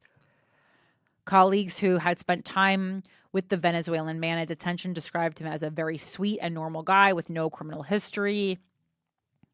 The lawyer said that he appeared to have been wrongly identified as a gang member by immigration enforcement officials as a result of some benign tattoos that are not gang related. Well, that sounds about right. All right. So moving on. Wow, guys, this just keeps getting more and more lighthearted. This is from the Daily Beast, and this is about Trump overturning a federal ban on segregated facilities. Okay, so the Trump administration has rolled back a key clause in federal government contracts that explicitly prohibited contractors from having segregated facilities such as restrooms, restaurants, and drinking fountains. I mean, do you think I never thought in my lifetime I would possibly see black and white drinking fountains again, but perhaps that's where we're headed. A February memo from the General Services Administration, first reported by NPR, stated that several provisions in the Federal Acquisition Regulation, a document that sets uniform guidelines for government acquisitions, are not consistent with the direction of the president. Though the memo emphasized that all contractors, whether or not they work for the government, are still covered by existing United States laws on civil rights and non-discrimination, it instructed agencies not to include a number of provisions and clauses in future solicitations and contracts. That list included clauses titled Prohibition of Segregated Facilities, Equal Opportunity, and Affirmative Action Compliance. The memo said these clauses were being removed in compliance with President Donald Trump's executive orders against diversity, equity, and inclusion policies and gender ideology. FAR Clause 52.222-21 defined segregated facilities to include locker rooms, waiting rooms, recreation areas, transportation, and housing that are segregated by explicit directive or are in fact segregated on the basis of race, color, religion, sex, sexual orientation, gender identity, or national origin because of written or oral policies or employee custom. Segregation still ostensibly remains illegal under the Civil Rights Act of 1964, but civil rights lawyer Ben Crump said the GSA memo sends a clear message. Democratic Ohio Representative Chantel Brown also described the change as, quote, unbelievable. A federal employee who works on contracts told NPR that making such changes without the typical public notice period of 45 to 90 days is typically reserved for national emergencies. The way that they're implementing this in the contracting field is essentially subverting democracy. You're supposed to allow agencies to comment on this, contracting officers to comment on it, and think through the implications carefully, the source said. By doing this, they're essentially ramming things through, hoping no one's going to notice. GSA spokesperson Will Powell told NPR that the agency has taken immediate action to fully implement all current executive orders and is committed to taking action to implement any new executive orders. The Daily Beast has also reached out to GSA for comment. Fun, fun, fun, guys. Wow. Take a deep breath. I feel like we all needed that.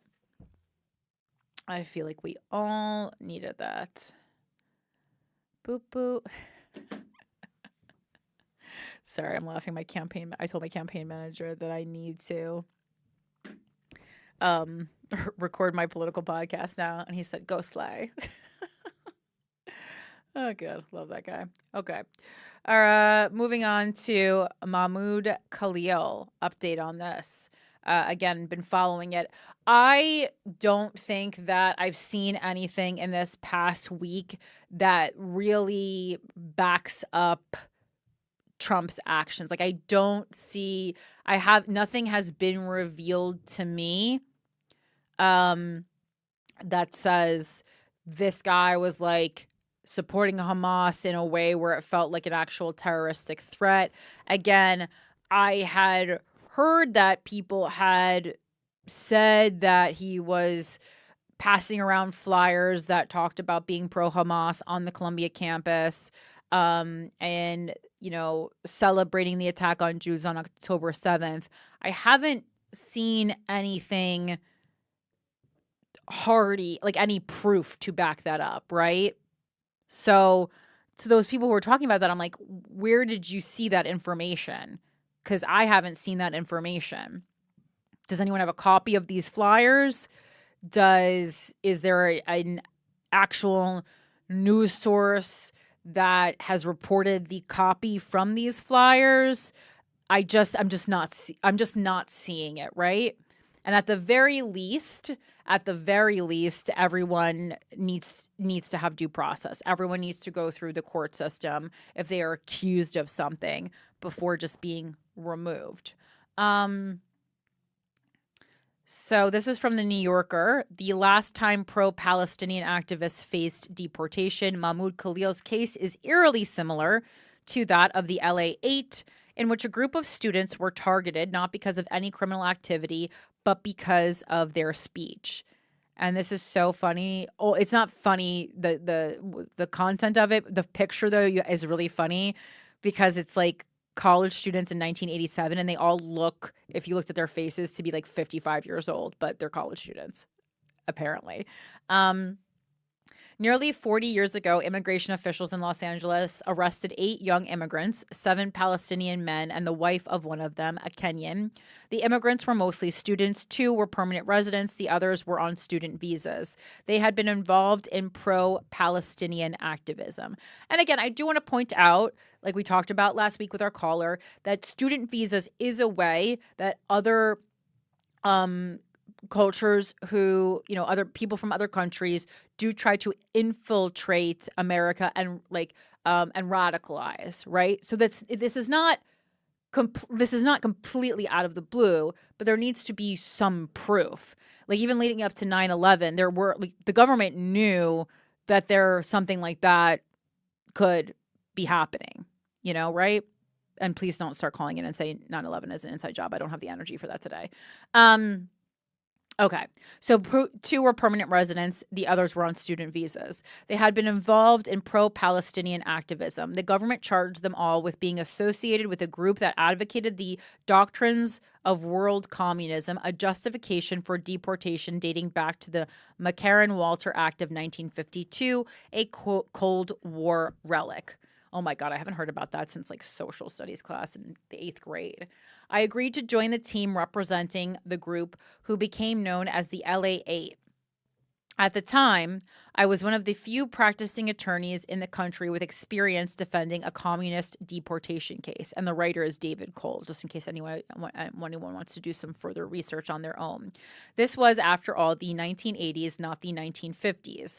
I had recently represented the writer Margaret Randall, a U.S.-born citizen who had obtained Mexican citizenship while married to a Mexican poet, thereby losing her American citizenship according to the U.S. government.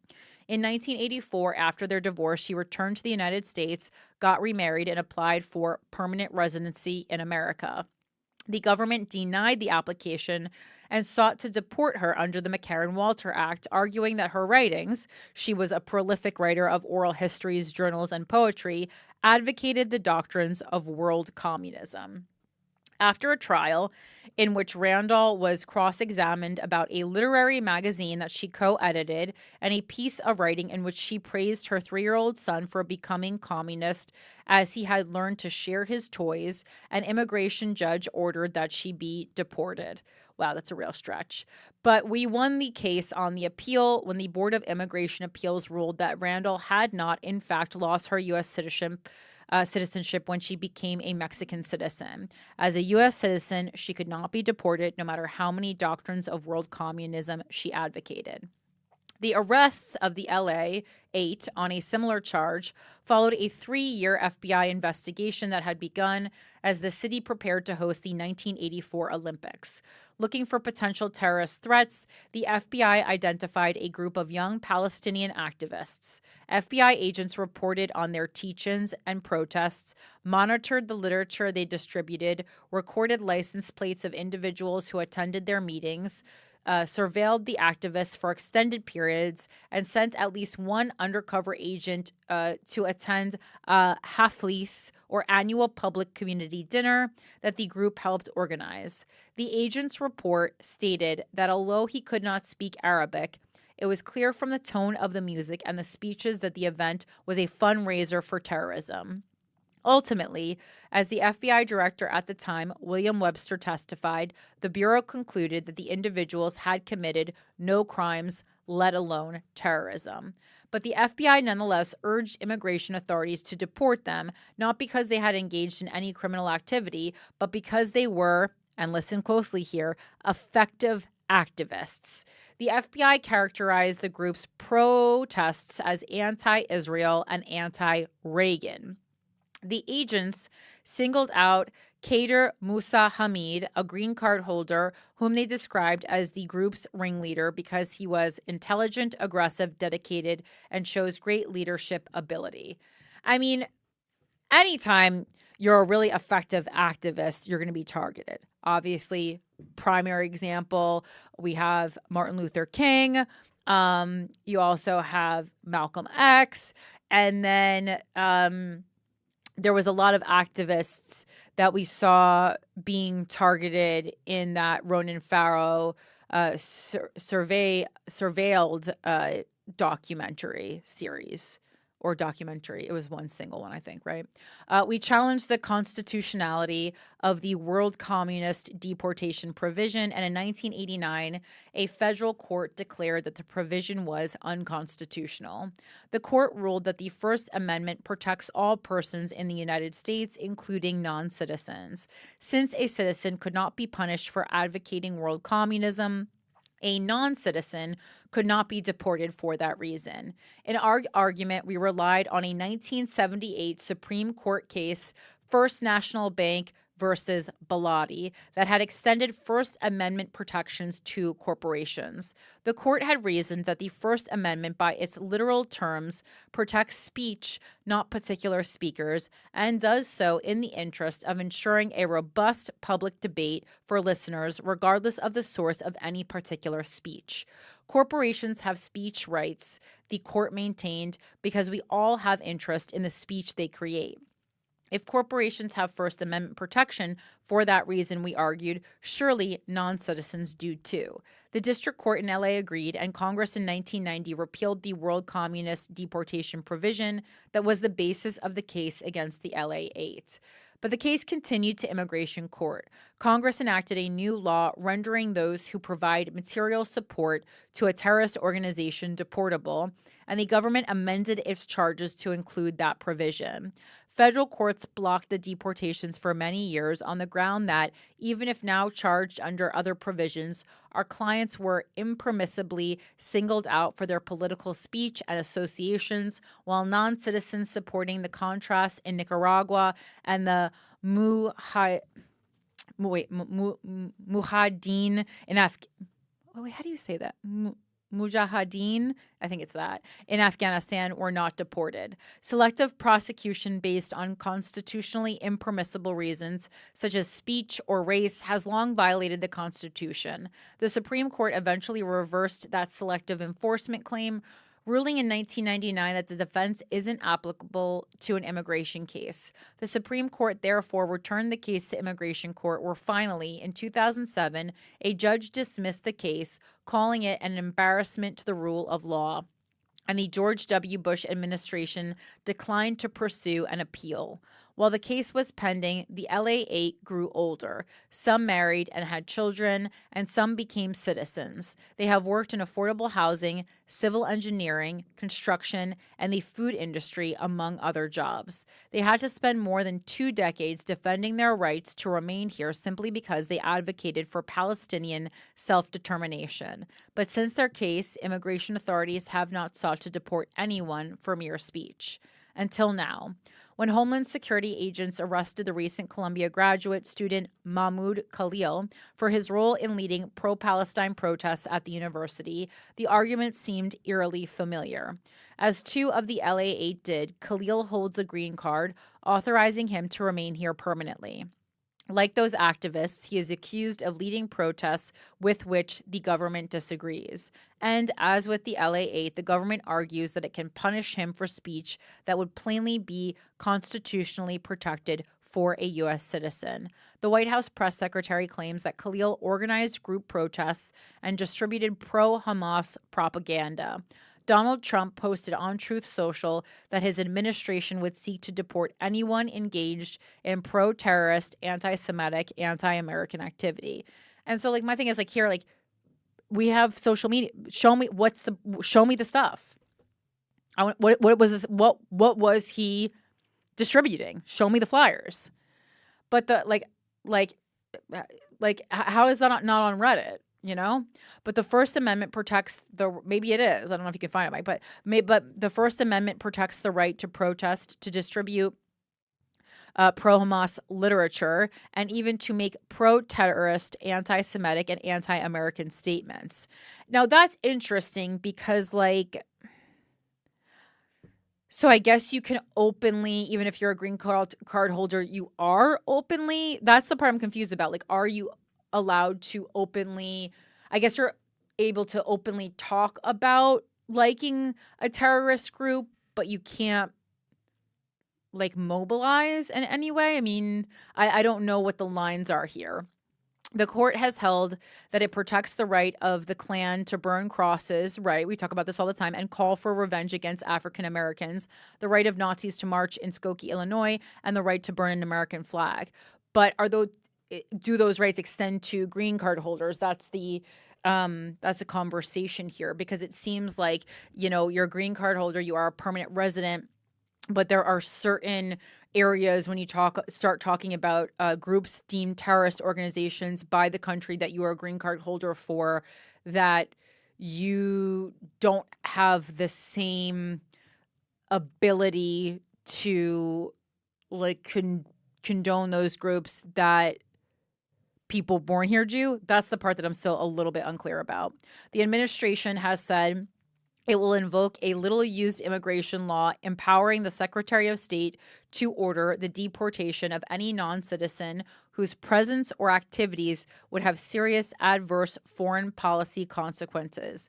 That provision was designed with high-level diplomats in mind, such as when the government is deciding whether to give a visa to a political leader charged with war crimes. The notion that pro-Palestine protests on a single college campus have serious adverse foreign policy consequences is absurd on its face, which is an interesting argument, though.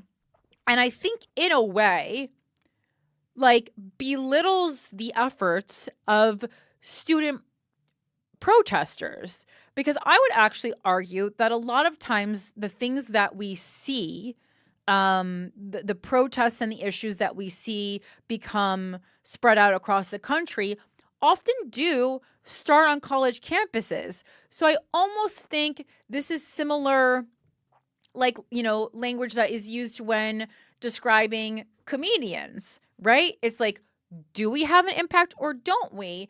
And I understand that they're trying to say, like, well, it's crazy that this guy is, like, being deported by the government. And, like, yeah, I don't agree with the facts. I agree with you with the facts that we've seen so far. Like, there's just not proof that he needed to be detained. But to say that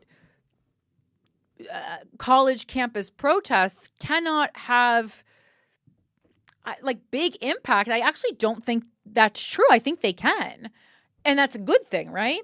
If that were the case, the United States could deport literally thousands of students across the country. And I mean, we see that coming. Trump extended that. He was like revoking degrees and stuff, which is crazy. How do you revoke a degree? You earn a degree. The degree's there. It's not an honorary. You can revoke an honorary degree. You can't revoke a degree unless you found out like someone cheated or something like that, to get to the degree, unless we uncovered, years later that they used ChatGPT to do all the papers, and even that is semi, I'm sure, legal, or that they cheated on all their tests because they had copies in advance or something. That doesn't make any sense. If that were the case, the United States could deport literally thousands of students across the country who participated in protests of the war in Israel and Gaza. And allowing deportation in these circumstances would be unconstitutional, for it would violate what the Supreme Court has called the bedrock principle of the First Amendment, that the government may not prohibit the expression of an idea simply because society finds the idea itself offensive or disagreeable. That principle brooks no discernible distinction between citizens and non-citizens who live among us. Okay, because I think that was the most confusing part of the story for me. It's like, okay, green card holder basically has all the same rights as person born here, but maybe not this tiny one. That was the thing that I found most confusing about this story, in regards to like terrorism. You're possibly supporting a terrorist group or a group deemed terrorists by the United States, because terrorism is in the eye of the beholder. Well, so I was looking through everything. I was trying to find any of these materials that he was sharing. Yeah, I'd be so interested to see what they were. And it's like someone has them. So I wasn't able to find specifically what he was sharing, because it's this whole thing is very shrouded in mystery, and right. They linked back to an article that we read last week from the Free Press and pointed out that the White House itself said the allegation here is not that he was breaking the law. So it's like, they're not hitting him with anything criminal. Like this is this idea of a threat to foreign policy. Right. I understand what you're saying. It's belittling to people on college campuses, but it's like the fact that some grad students are possibly going to influence world policy when you have the largest military machine ever assembled behind you is crazy. Wait, what? The United States government has the largest military machine ever, right? This is akin to Genghis Khan, in his time. So I think it's about more like college campuses is where you start to radicalize young people, and then that can spread very quickly, especially because in this day and age, young people are so well versed in technology. So the ability to spread is much faster. Again, I'm just trying to really figure out what's going on here. You know me. I think the weirdest thing about it is that he graduated and he was still hanging out on campus. That, to me, if he's guilty of any crime, that's the crime right there. That's the crime. Well, get off the college campus. What are you doing? Everything else, I was like, I don't see what's up yet. And then, I think the caller from last week, talking about student visas in 9/11. Interesting. That, however, is different because now confirmed Mahmoud Khalil has a green card. So different than a student visa. But I did bring up that I brought that up, the fact that he had a green card. But as the caller pointed out, if the base of you getting the green card was that you got here through the student visa, you're still it's what your path was. Yeah, because that makes sense, And gosh, if the U.S. is guilty of one thing, it's not learning from our mistakes. So, you do want to keep an eye on how 9/11 happened and go, make sure that doesn't happen again, or make sure something like that doesn't happen again. All right, then I want to move on to the AI story that you had lightly touched on before. This is I took it from the Times of Israel because I wanted to see how they reported on it. The first thing I noticed is that in the headline, most other news outlets were saying things like, U.S. will use AI to revoke visas from students perceived to be pro-Palestine. And in the Times of Israel, they specifically use the language, U.S. reportedly will use AI to revoke visas from students perceived to be pro-Hamas, right? So kind of the same thing that we see Fox News doing a lot, like these tiny switches. And you go, okay, well, I'm guessing some of these people are pro-Hamas, but to say that everyone who is pro-Palestine is pro-Hamas is not fair. That's the natural jump down the throat point, though, of any Fox News uncle. Is like the moment you say, look, I don't really think it's cool what they're doing to the Palestinians, then you support Hamas? Like, literally, you cannot finish the sentence of like, hey, I think it's pretty messed up what's going on before they're accusing you of being pro-terrorist organization. Well, because, to me, I think Hamas is, obviously they don't like Israelis, but I think that Hamas has done great harm to the people of Palestine. And that is a large part of why they are bad. Like to not, they need to be protecting their people in a way that they aren't. Like, I think the whole thing is a mess. But, there are still people who are pro-Hamas. But again, like this is all mushed up into one thing. So U.S. reportedly will use AI to revoke visas from students perceived to be pro-Hamas. In first, Fox News says State Department canceled visa of student who took part in Hamas supporting disruptions. Rubio zero tolerance for foreign visitors who support terrorists. Okay. The U.S. State Department will use artificial intelligence to revoke visas of foreign students who it perceives as supporters of Palestinian terror group Hamas. And I don't like this language. Who it perceives? How about who it finds solid proof?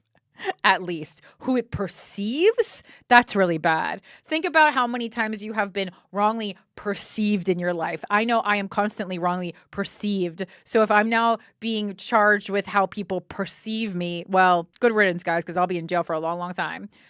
Fox News separately reported the State Department revoked the visa of a student who allegedly participated in what the department termed as Hamas supporting disruptions. The revocation marked the first such action, according to the report. The State Department was working with the Department of Justice and the Department of Homeland Security, according to Axios. The State Department did not comment directly on the reports, but Secretary of State Marco Rubio said on social media that those who support designated terrorist organizations, including Hamas, threaten our national security. The United States has zero tolerance for foreign visitors who support terrorists. Violators of U.S. law, including international students, face visa denial or revocation and deportation, he added. U.S. President Donald Trump signed an executive order in January to combat anti-Semitism and has pledged to deport non-citizen college students and others who took part in pro-Palestinian protests against Israel that have been ongoing for months amid the war in Gaza, sparked by Hamas's October 7, 2023 terror onslaught. The AI-fueled catch and revoke effort will include AI-assisted reviews of tens of thousands of student visa holders' social media accounts, Axios reported. Axios said Officials were checking news reports of demonstrations against Israel's policies and Jewish students' lawsuits highlighting foreign nationals allegedly engaging in anti-Semitism. I mean, you're allowed to be anti-Semitic, like you're allowed to think Jews suck. You just can't like do anything that would actively harm them. The Fox News report did not mention any details about the person whose visa was revoked, except that it was revoked on Wednesday, that the person was a university student, and the U.S. Immigration and Customs Enforcement will proceed with removing that person from the country. It cited a State Department spokesperson. Trump has said he will stop federal funding for educational institutions that allow what he called illegal protests. Agitators will be imprisoned or permanently sent back to the country from which they came. American students will be permanently expelled or arrested, Trump said on Tuesday. The U.S. Constitution's First Amendment protects freedom of speech and assembly. Free speech advocates like the Foundation for Individual Rights and Expression and pro-Palestinian groups expressed alarm over the Axios report. AI tools cannot be relied on to parse the nuances of expression about complex and contested matters like the Israeli-Palestinian conflict, Sarah McLaughlin, a scholar at the foundation, said. And I mean, I certainly agree with that. So it's like, are they just going blindly with AI, or is like they allowing the AI to flag it and then they look into it more? I mean, messy either way. But I would like some clarification. The American Arab Anti-Discrimination Committee said the reported developments signal an alarming erosion of constitutionally protected free speech and privacy rights. Well, yeah. And then there's just one comment on this article, and like, please don't take this is just some person, we don't know who the hell they are, but it has 11 likes, so I mean, they could run for mayor too. There's many comments, but the first one says, the U.S. Constitution does not protect a blanket right to assemble. It protects only the right to peaceably assemble. Very few of the campus pro-Hamas protests have been peaceable. Okay, valid point. The U.S. has enough Hamas. Pro-Hamas. What? Pro-Hamas. Just check the wording there. Well, I know. I mean, but they're going off the article. Yeah. The U.S. has had enough Hamas support among domestic students and faculty and certainly doesn't need to import others. The West must stop importing medieval fanatics. Okay.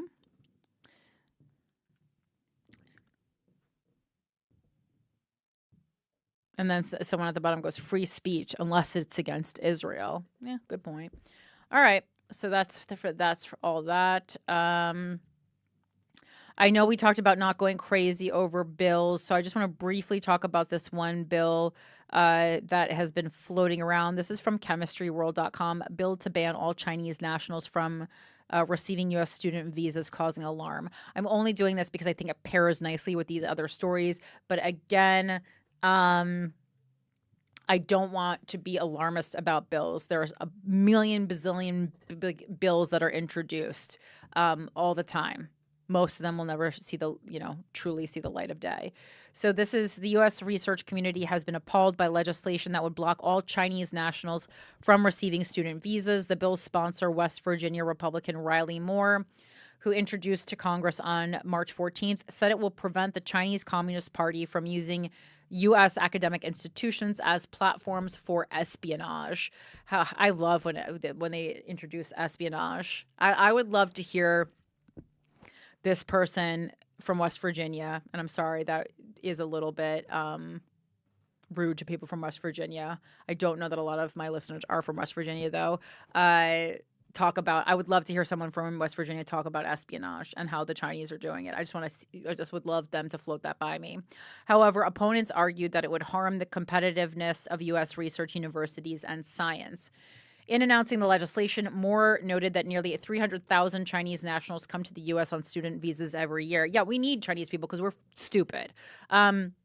He went on to highlight several recent espionage cases, including 5 students at the University of Michigan who were charged with spying last year after allegedly taking photos of military equipment at a nearby military training facility, as well as the 2023 jailing of Chinese national Ji Kuhn, a naturalized U.S. citizen who first came to the U.S. on a student visa for 8 years for being a Chinese agent.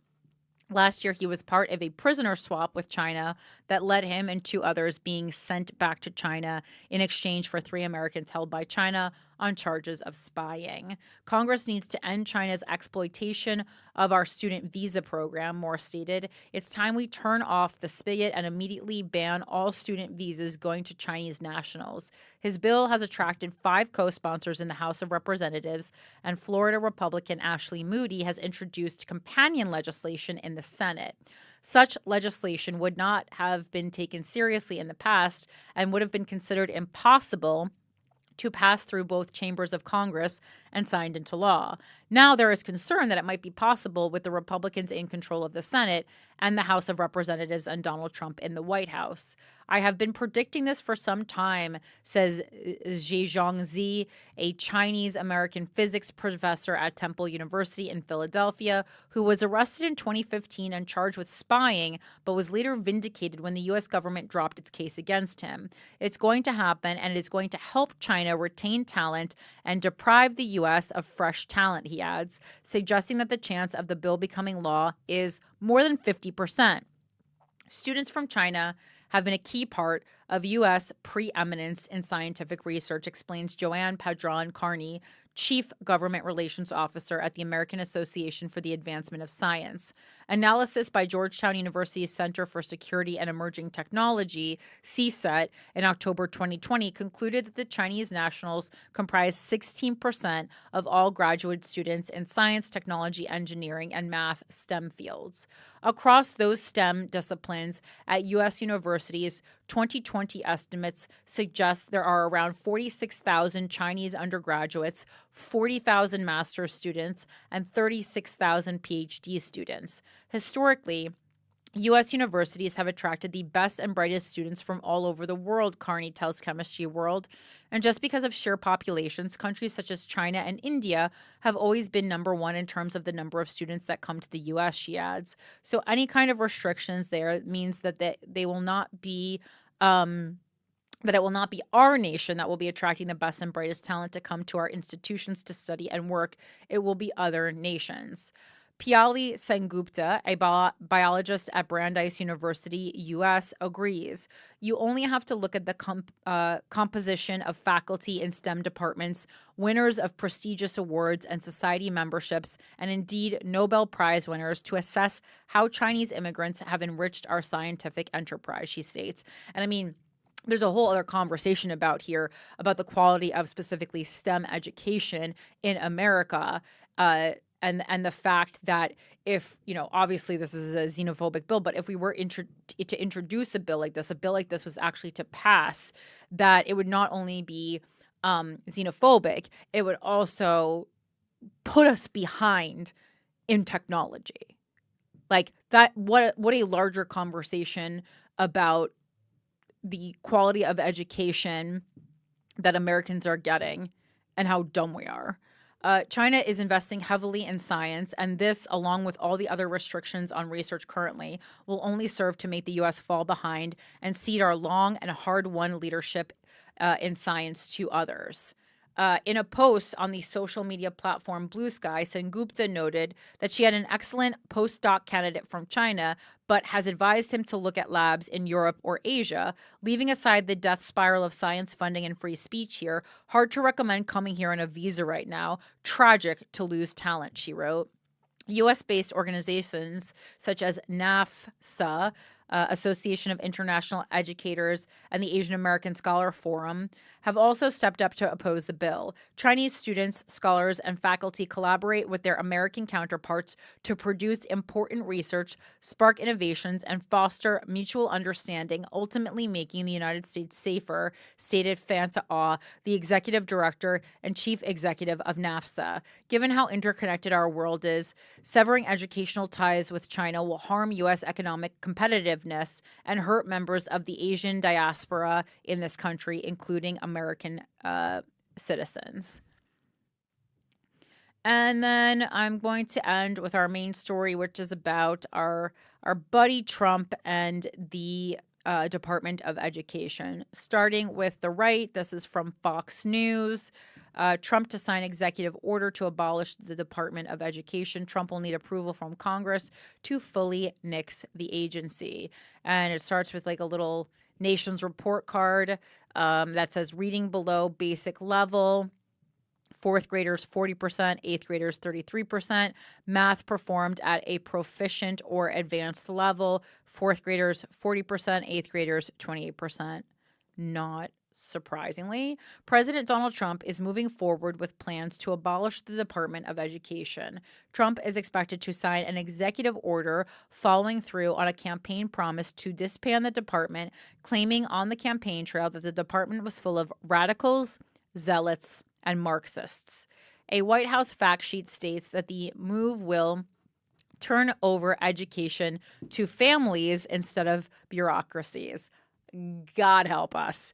Trump and proponents of eliminating the department have long said the agency has failed American students. Okay, right. I hear that, okay? Our education system is a mess, right? But you think in a time when Americans voted and their vote said we don't have enough money, we're overworked, we can't even afford to buy groceries, you think a good tactic right now is to put also the job of educating children onto families who have already voted and said we are overburdened. Are we allocating funds to families to be teachers in the home? How is this working? That's what I want to know. How is this working? NAEP, National Assessment of Educational Progress, scores reveal a national crisis. Our children are falling behind, Harrison Fields, the White House Principal Deputy Press Secretary, told Fox News. Over the past 4 years, Democrats have allowed millions of illegal minors into the country, straining school resources and diverting focus from American students. I don't know that that's the main problem here. I think there's a lot of things that are the problem. I think phones, I'm going to guess, are going to be one of the main problems. We've seen a lot of schools banning phones, and then everyone is like, okay, well, if there's a school shooting, I want to be able to text my kid. It's like, okay, well, I mean, you can have it so that in case of emergency, you can use your phone, but we need to not be on our phones during class unless you want a dumb kid. And then I think another thing is, what else would it be? So it's definitely phones, lack of attention span because of social media. That's something. People reading less because we're scrolling on our phones instead of reading books. Spending time on things like conversations about, anti-bullying instead of learning how to do your taxes in school. I think stuff like that. And that goes back to when I was a student. We would spend all this nonsensical time on these, anti-bullying or just like stupid things that you weren't getting deep enough anyway to really heal any problems. And this was just taking time away from me learning actual smart stuff that was going to get me to get a good score on the SAT and then get into a good college. And, and the story goes on. Coupled with the rise of anti-American CRT and DEI indoctrination, this is harming our most vulnerable, he added. President Trump's executive order to expand educational opportunities will empower parents, states, and communities to take control and improve outcomes for all students. Can't wait for this future of parent-taught kids.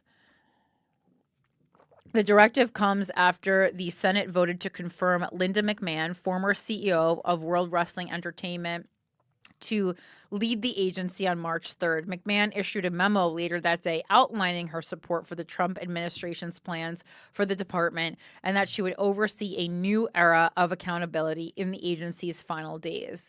The reality of our education system is stark. And I'm also mad because this is going to lie mostly on mothers. So it's like an extra thing that moms are expected to do free of charge. And the American people have elected President Trump to make significant changes in Washington, McMahon said in the March 3rd memo. Our job is to respect the will of the American people and the president they elected, who has tasked us with accomplishing the elimination of bureaucratic bloat here at the Department of Education, a momentous final mission, quickly and responsibly. Following reports that Trump planned to sign the executive order, the American Federation of Teachers issued a statement imploring Congress to oppose the executive order and to make clear to the president that the federal government, in the face of this order, will not abdicate its responsibility to all children, students, and working families who deserve a future full of promise and possibility, not diminished dreams. The teachers union pointed to an NPR PBS News Marist poll conducted in February that found more than 60% of Americans strongly oppose eradicating the agency.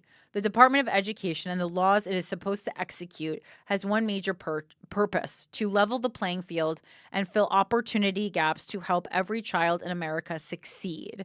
And so this also includes children with different disabilities.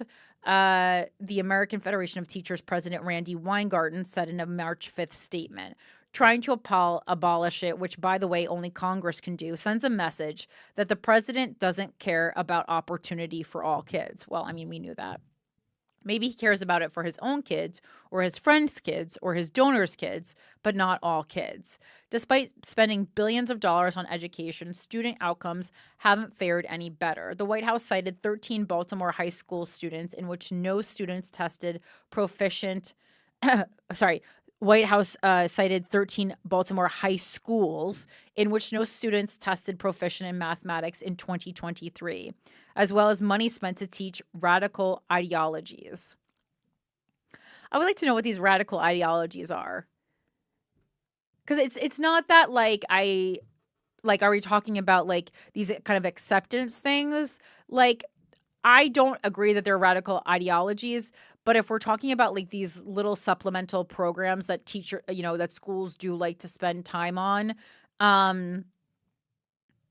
I do think we need to concentrate on other things before those things. But I don't think that they're radical ideologies.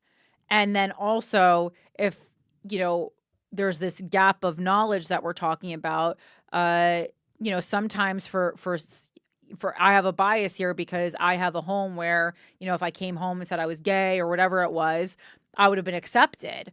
But there is a gap here where a lot of homes, students wouldn't be welcomed like that. And therefore, the burden then falls back on the school to tell these children that they're accepted and that they shouldn't, off themselves.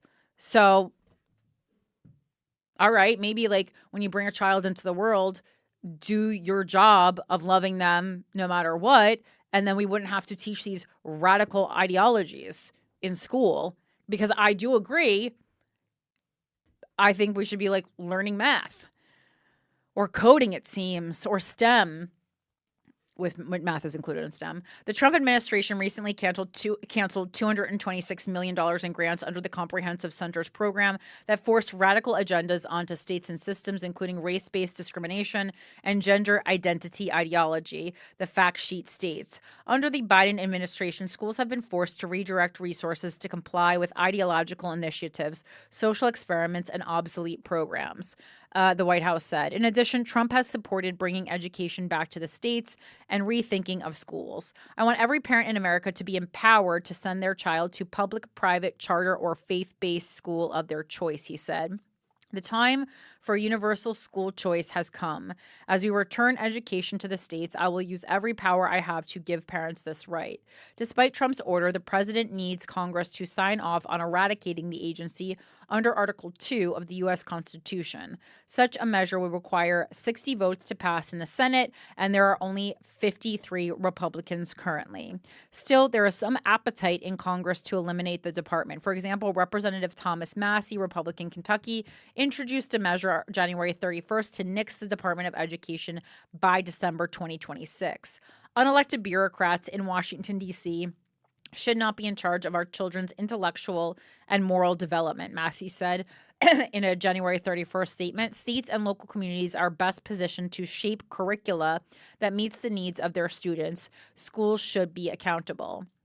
Trump told reporters on February 4th that even though he'd nominated McMahon to lead the Department of Education, he eventually wanted her to lose her job. What I want to do is let the states run schools, Trump said. I believe strongly in school choice, but in addition to that, I want the states to run schools and I want Linda to put herself out of a job. White House Press Secretary Caroline Leavitt also signaled that the American people could count on Trump to move forward with such plans to disband the department. President Trump campaigned on that promise, and I think the American people can expect him to deliver on it, Leavitt told Stuart Varney on Varney & Co. on February 4th. The Department of Education, established in 1980, seeks to improve coordination of federal education programs and support state and local school systems, according to its website. The agency received a budget of $79.1 billion in fiscal year 2024. Trump said at a rally in September 2024 that he wanted to reduce the government education swamp and to stop the abuse of your taxpayer dollars to indoctrinate America's youth with all sorts of things that you don't want to have our youth hearing. Critics of the Department of Education also have pointed to the nation's report card, the 2024 National Assessment of Educational Progress, NAEP, released every 2 years, published January 27th.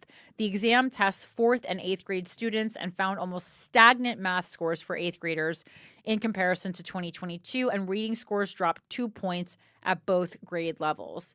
In report card language, what was a D is now an F, former Secretary of Education Betsy DeVos wrote in a February 5th op-ed for Fox News Digital. As a result, the U.S. needs a complete reset that prioritizes students, she said. That starts with shuttering the Department of Education, an agency that has focused more on diversity, equity, and inclusion mandates than the foundations of education, she said. And that's interesting, right? Because they're obsessed with undoing diversity, equity, and inclusion mandates. That's a separate issue. What I will say is I think that there has been, especially on the left, this obsession with a lot of other things, and we are ignoring the foundations of what we need. And that includes as like what we need in life. We need housing. We need medical care. We need food. We need childcare. We need education. Like those are kind of the foundations of things. And I would say environmental protections that we need, like in our core government, and we think, and like human rights protections too, of course. And so a lot of times we get into like minutia, and then we stray from these basic things that people need to survive in a place. And I do agree to some extent that I'm sure a lot of time and energy, and I mean, I know this, my mom is a teacher, is spent on things that really have no bearing on your ability to survive and succeed in the real world and be an educated person. I mean, we should be really focusing on math. I mean, since I was a kid in grade school, we've had not enough really good math and science teachers. That's been a problem since I was a little girl, and obviously it has not been resolved. So number one, and how do we get that? You know, how do we get that? I think obviously we have to be paying teachers more to incentivize someone. Like usually if you're really good at math or science, a lot of times you're not going to be like, I'm going to be a teacher. You're going to want to do something, I don't know, maybe more interesting with that.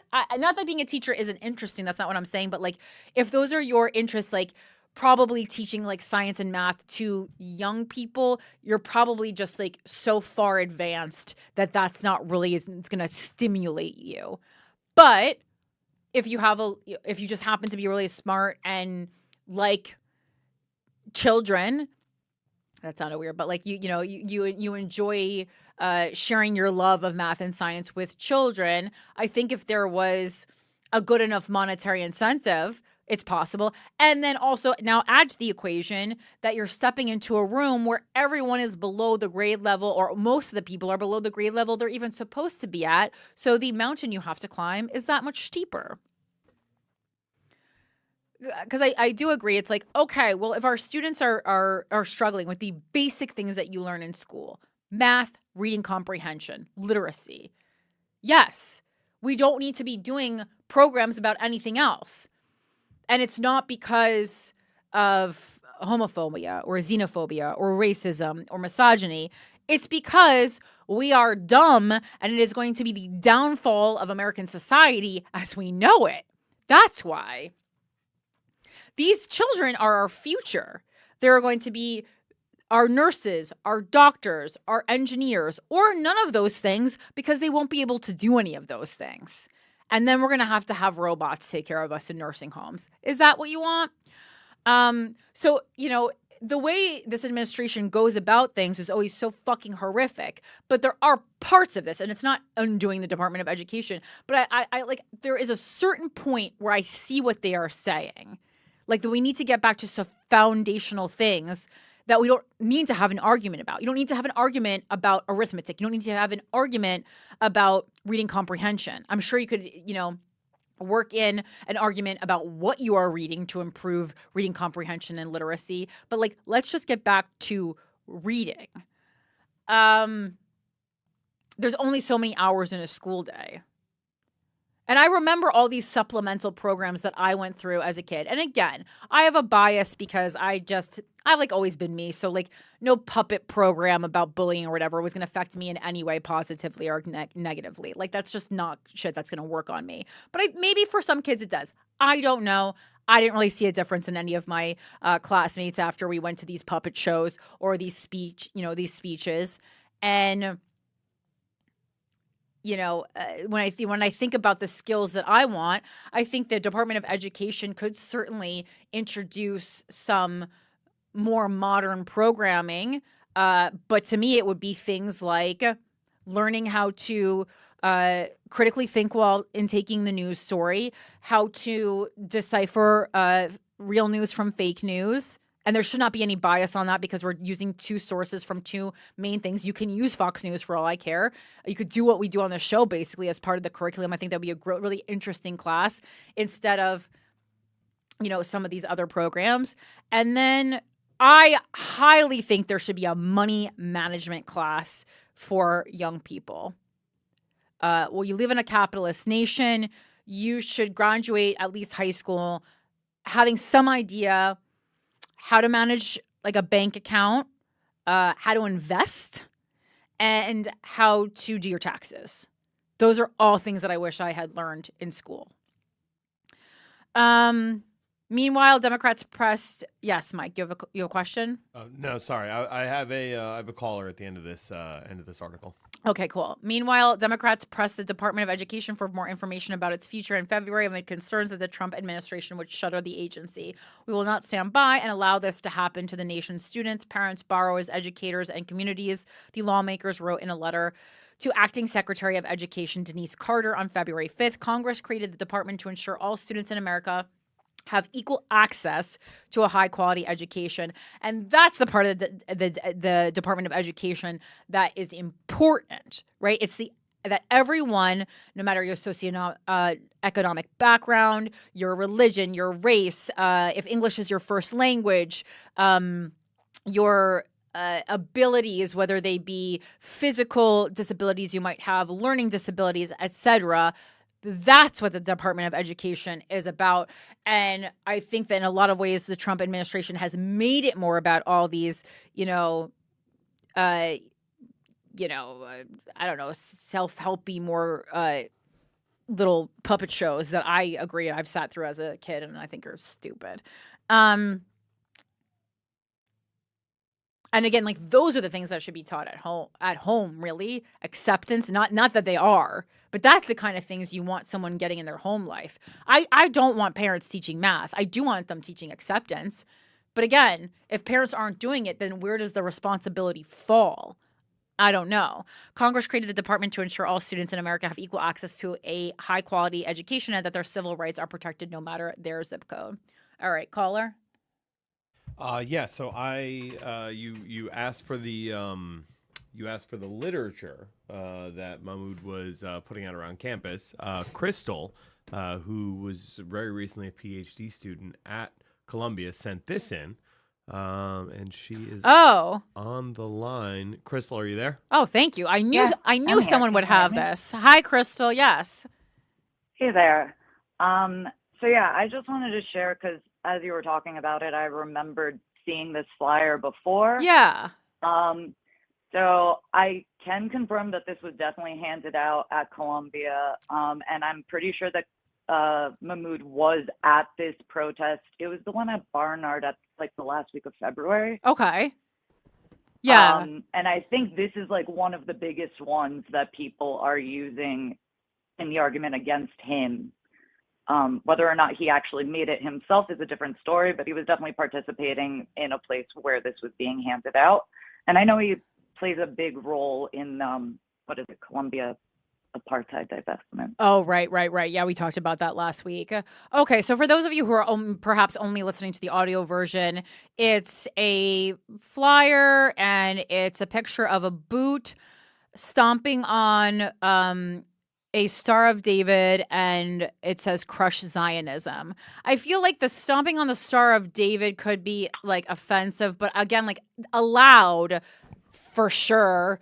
With under the First Amendment, what does the small wording say? I can't see. What does the small wording there say, Mike? It says Palestinian Liberation Poster Project by the Pali Club. Okay. And then something in a language I cannot read. Okay, got it. Okay, and so did someone handed you this flyer, Crystal? No, one of my friends was there when this was taking place. And then like the next day I saw them and they were like, dude, this is what they were handing out at it. Right. I mean, like, yeah, I wouldn't love if someone handed this to me, but I also don't think this constitutes terrorism. Right. I certainly. I think the big issue is the Star of David on it. And I agree. That's the thing that stuck out to me. That everybody's making is like, oh no, you could have put the Israeli flag, which granted does have it, but the Star of David itself. Right.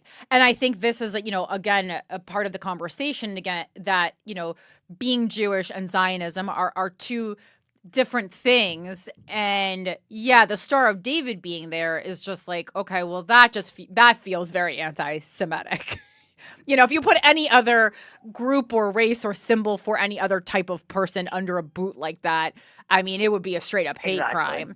So I agree with that. Because I'm like, yeah, because I agree. Why not just crush Zionism and truly anything else? I mean, and it's hard because, especially on places like Reddit, I still constantly, and I mean, this is because I'm coming from the world of comedy where, people are just heinous, like these male comedians, but I see so much anti-Semitic stuff with like big nosed caricatures of Jews and stuff. And just like, what are you going on? Because again, like, I mean, for years on this show, I've defended the right to dislike Jews. Like that is part of what being America is about. But I can see that if I'm a Jewish student and I'm paying to go to Columbia, that I get this and I go, yeah, I mean, I do feel under attack here.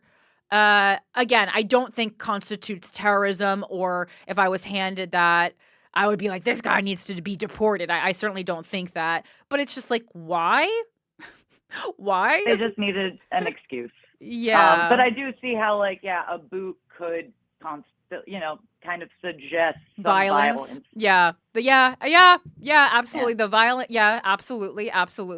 It's giving a little American History X. It certainly made me think of that a little bit. And again, any other group. Also worth noting, it's their logo on the like ankle of the boot. The Pali Club logo. Oh, it's a Pali Club logo. Oh, so it's them kind of saying, yeah. And I wonder, and there were some articles that came out this week that were basically talking about Zionism has just become this replacement word for Jews and has enabled people to openly, without much criticism, be anti-Semitic. And then anytime someone says you're being anti-Semitic, they go, well, that's not being anti-Semitic. This is anti-Zionism. And it's a little bit gaslighty, for sure. So again, like, yeah, thank you for sharing that because I was really curious to see what, I thought it was going to be the way they were talking about it. I thought it was going to be like photos of actual like slaughtered Israelis from October 7th, and being like, Right. with I mean, the party emoji on it or something. I'm glad that I was just able to share it just because, like, I feel like that does answer a couple of questions, whether or not For people feel one way or the other. At least Right. it's like, well, we'll put all the info out there. Yeah, and absolutely. And And like there was no question to me that things that were happening on the Columbia campus were making Jewish students feel uncomfortable and physically and just threatened and unsafe. That goes without question. To me, that's a different issue than the Mahmoud Khalil case specifically, Right. because that's now we're talking about deportation and like what rights do you have as a green card holder. But yeah, the separate issue of like what Columbia was doing to protect its Jewish students, that's a whole other conversation. And I don't think I think they just completely lost control of the campus, quite frankly, in some instances. Before I hop off, I did also want to give a quick clarification on why it's slightly less creepy that he's still on campus. Even though he finished his course load, he could still be doing research and doesn't actually walk or like have his diploma conferred until May. Oh, okay. That does make me feel better because it's so funny. I've talked to people who feel one way about him or the other, and everyone agreed it was weird. So thank you for that clarification. That makes me feel a lot better. Belongs there. Good. But yeah. All right, cool. Well, thanks so much. Of course. Thank you for calling. Thanks for sharing that with us. Bye. All right, good. I love that. I love getting more information. I was like, come on, we're in New York. We can get one of these flyers here. All right. And then, yeah, we'll end the show today with the left side of the story about education. This is not, I would not say this is actually the opposite story. This is about, I think this is enough. This is a piece. What are you dropping back there, Mike? This is a piece from Slate by someone who teaches Jewish studies. And it says, what are we allowed to say? How Trump's Department of Education has made it harder for me to teach Jewish studies, by Joel Swanson. Last week, the U.S. Department of Education sent a letter to 60 institutions of higher education across the United States, warning them of potential enforcement actions if they do not address what the department calls the relentless anti-Semitic eruptions that have severely disrupted campus life for more than a year. So now basically we're talking, we went from talking about, grammar school, middle school, and now we're talking about higher education. The small liberal arts college in New York, where I teach Jewish studies, was among these 60 schools. As the sole permanent tenure track faculty member in Jewish studies at my school, I would really rather be spending my time helping students pour through complicated legal arguments in old tracts of the Talmud, or evaluating the differences between rationalist and anti-rationalist trends in medieval Jewish thought, or thinking about the knotted course of Jewish emancipation in modern Europe. But in the past year, as our campus has become embroiled in contentious protests about Israel's war in Gaza and debates over our college's responsibility to respond to it, my academic discipline of Jewish studies has become unavoidably politicized. Since last fall, when our school had its Gaza Solidarity encampment, Jewish students have come to my office to speak about their feelings about the campus climate. My Jewish students, contrary to what the Trump administration would have us believe, hold a broad spectrum of opinions about Israel and Palestine, the current war, and the environment on campus. I have a Jewish student who received disciplinary action from the school for leading the protests, and a Jewish student who felt sufficiently threatened by some of the rhetoric coming from the protesters that they did not want to leave their room for several days. And I have many Jewish students in the mushy middle between those two poles, sympathetic to some criticism of Israel's war, while also feeling that some of the anti-Israel rhetoric has gone too far. But what all my students, Jewish and non-Jewish, share, no matter their feelings about Gaza and campus protests, is disdain for the exploitation of real concerns about anti-Semitism on campus to fuel a broader crackdown on liberal education in the United States. And that is what they see coming from the Trump administration right now. When they look at the actions of the Trump administration, my students observe a broad assault on the very concept of a liberal humanist higher education, an ideal which all of us at this institution share. And I agree, but are these not the same people that were protesting so many specific Republican speakers on college campuses? Like, this is the shit I'm talking about. Are we doing free speech or are we not doing speech? Because I'm sure you are the same people. Are we? Like, what is going on? Well, are we doing free speech or are we not doing free speech?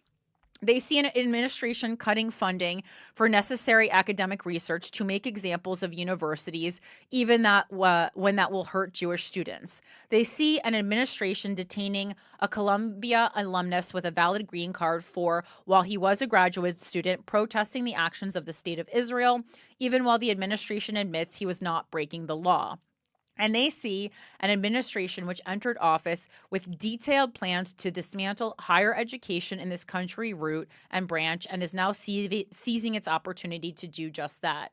My students see all that, and no matter their disagreements over Gaza and campus protests, they are unified in doubting the Trump administration's commitment to genuinely fighting campus anti-Semitism. When the Trump administration is telling German politicians to abandon their post-Holocaust commitment to keeping far-right extremists out of government and appointing officials with long histories of spreading anti-Semitic conspiracy theories to high office, my students across the political spectrum doubt that Donald Trump and his administration are serious about fighting anti-Semitism. Rather, they see a government using the pretext of fighting anti-Semitism to destroy the foundations of the liberal arts education that all my students, despite wild political differences, cherish and value. And that in turn makes them less likely to want to speak up at all, even when they do have legitimate concerns about anti-Semitism on campus. Contrary to what the Trump administration seems to think, I have seen my students in class have productive, sensitive discussions about the complicated histories of the Israeli and Palestinian national movements and how these histories redound today. I have seen them disagree respectfully, engaging with and learning from each other, but they are less likely to do that if they fear an errant word could be taken up by national politicians and turned against the college as a whole. And yes, but again, are these not the same people who, who if someone misspeaks online are trying to cancel them? So yes, I agree with you, but were you always like this, or are you now only like this because the attack is against you, or you feel like the attack is against you now? Because yes, I agreed with this all along. But liberals, for the most part, same people canceling online for people misspeaking, for people who I think were interested in having a conversation that is nuanced, like the conversations we have on this show. So,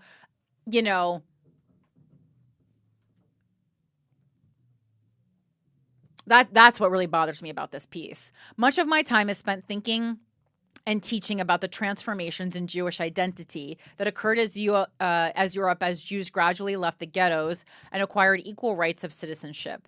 Though the specific histories differ according to time and place, what my students observe is that there is a reason Jews have tended to support liberal political movements advocating religious freedom, pluralism, and equality under the law.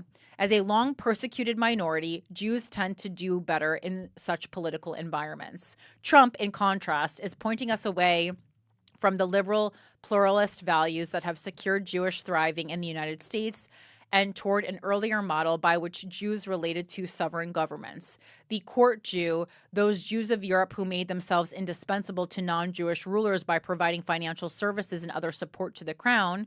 In return, these Jews received temporary protection and an improvement in their social status, but these protections were always temporary, always something that could be taken away if times got tough and the ruler needed a scapegoat. Becoming a temporary protected class of the sovereign is always a dangerous position for a minority to be put in.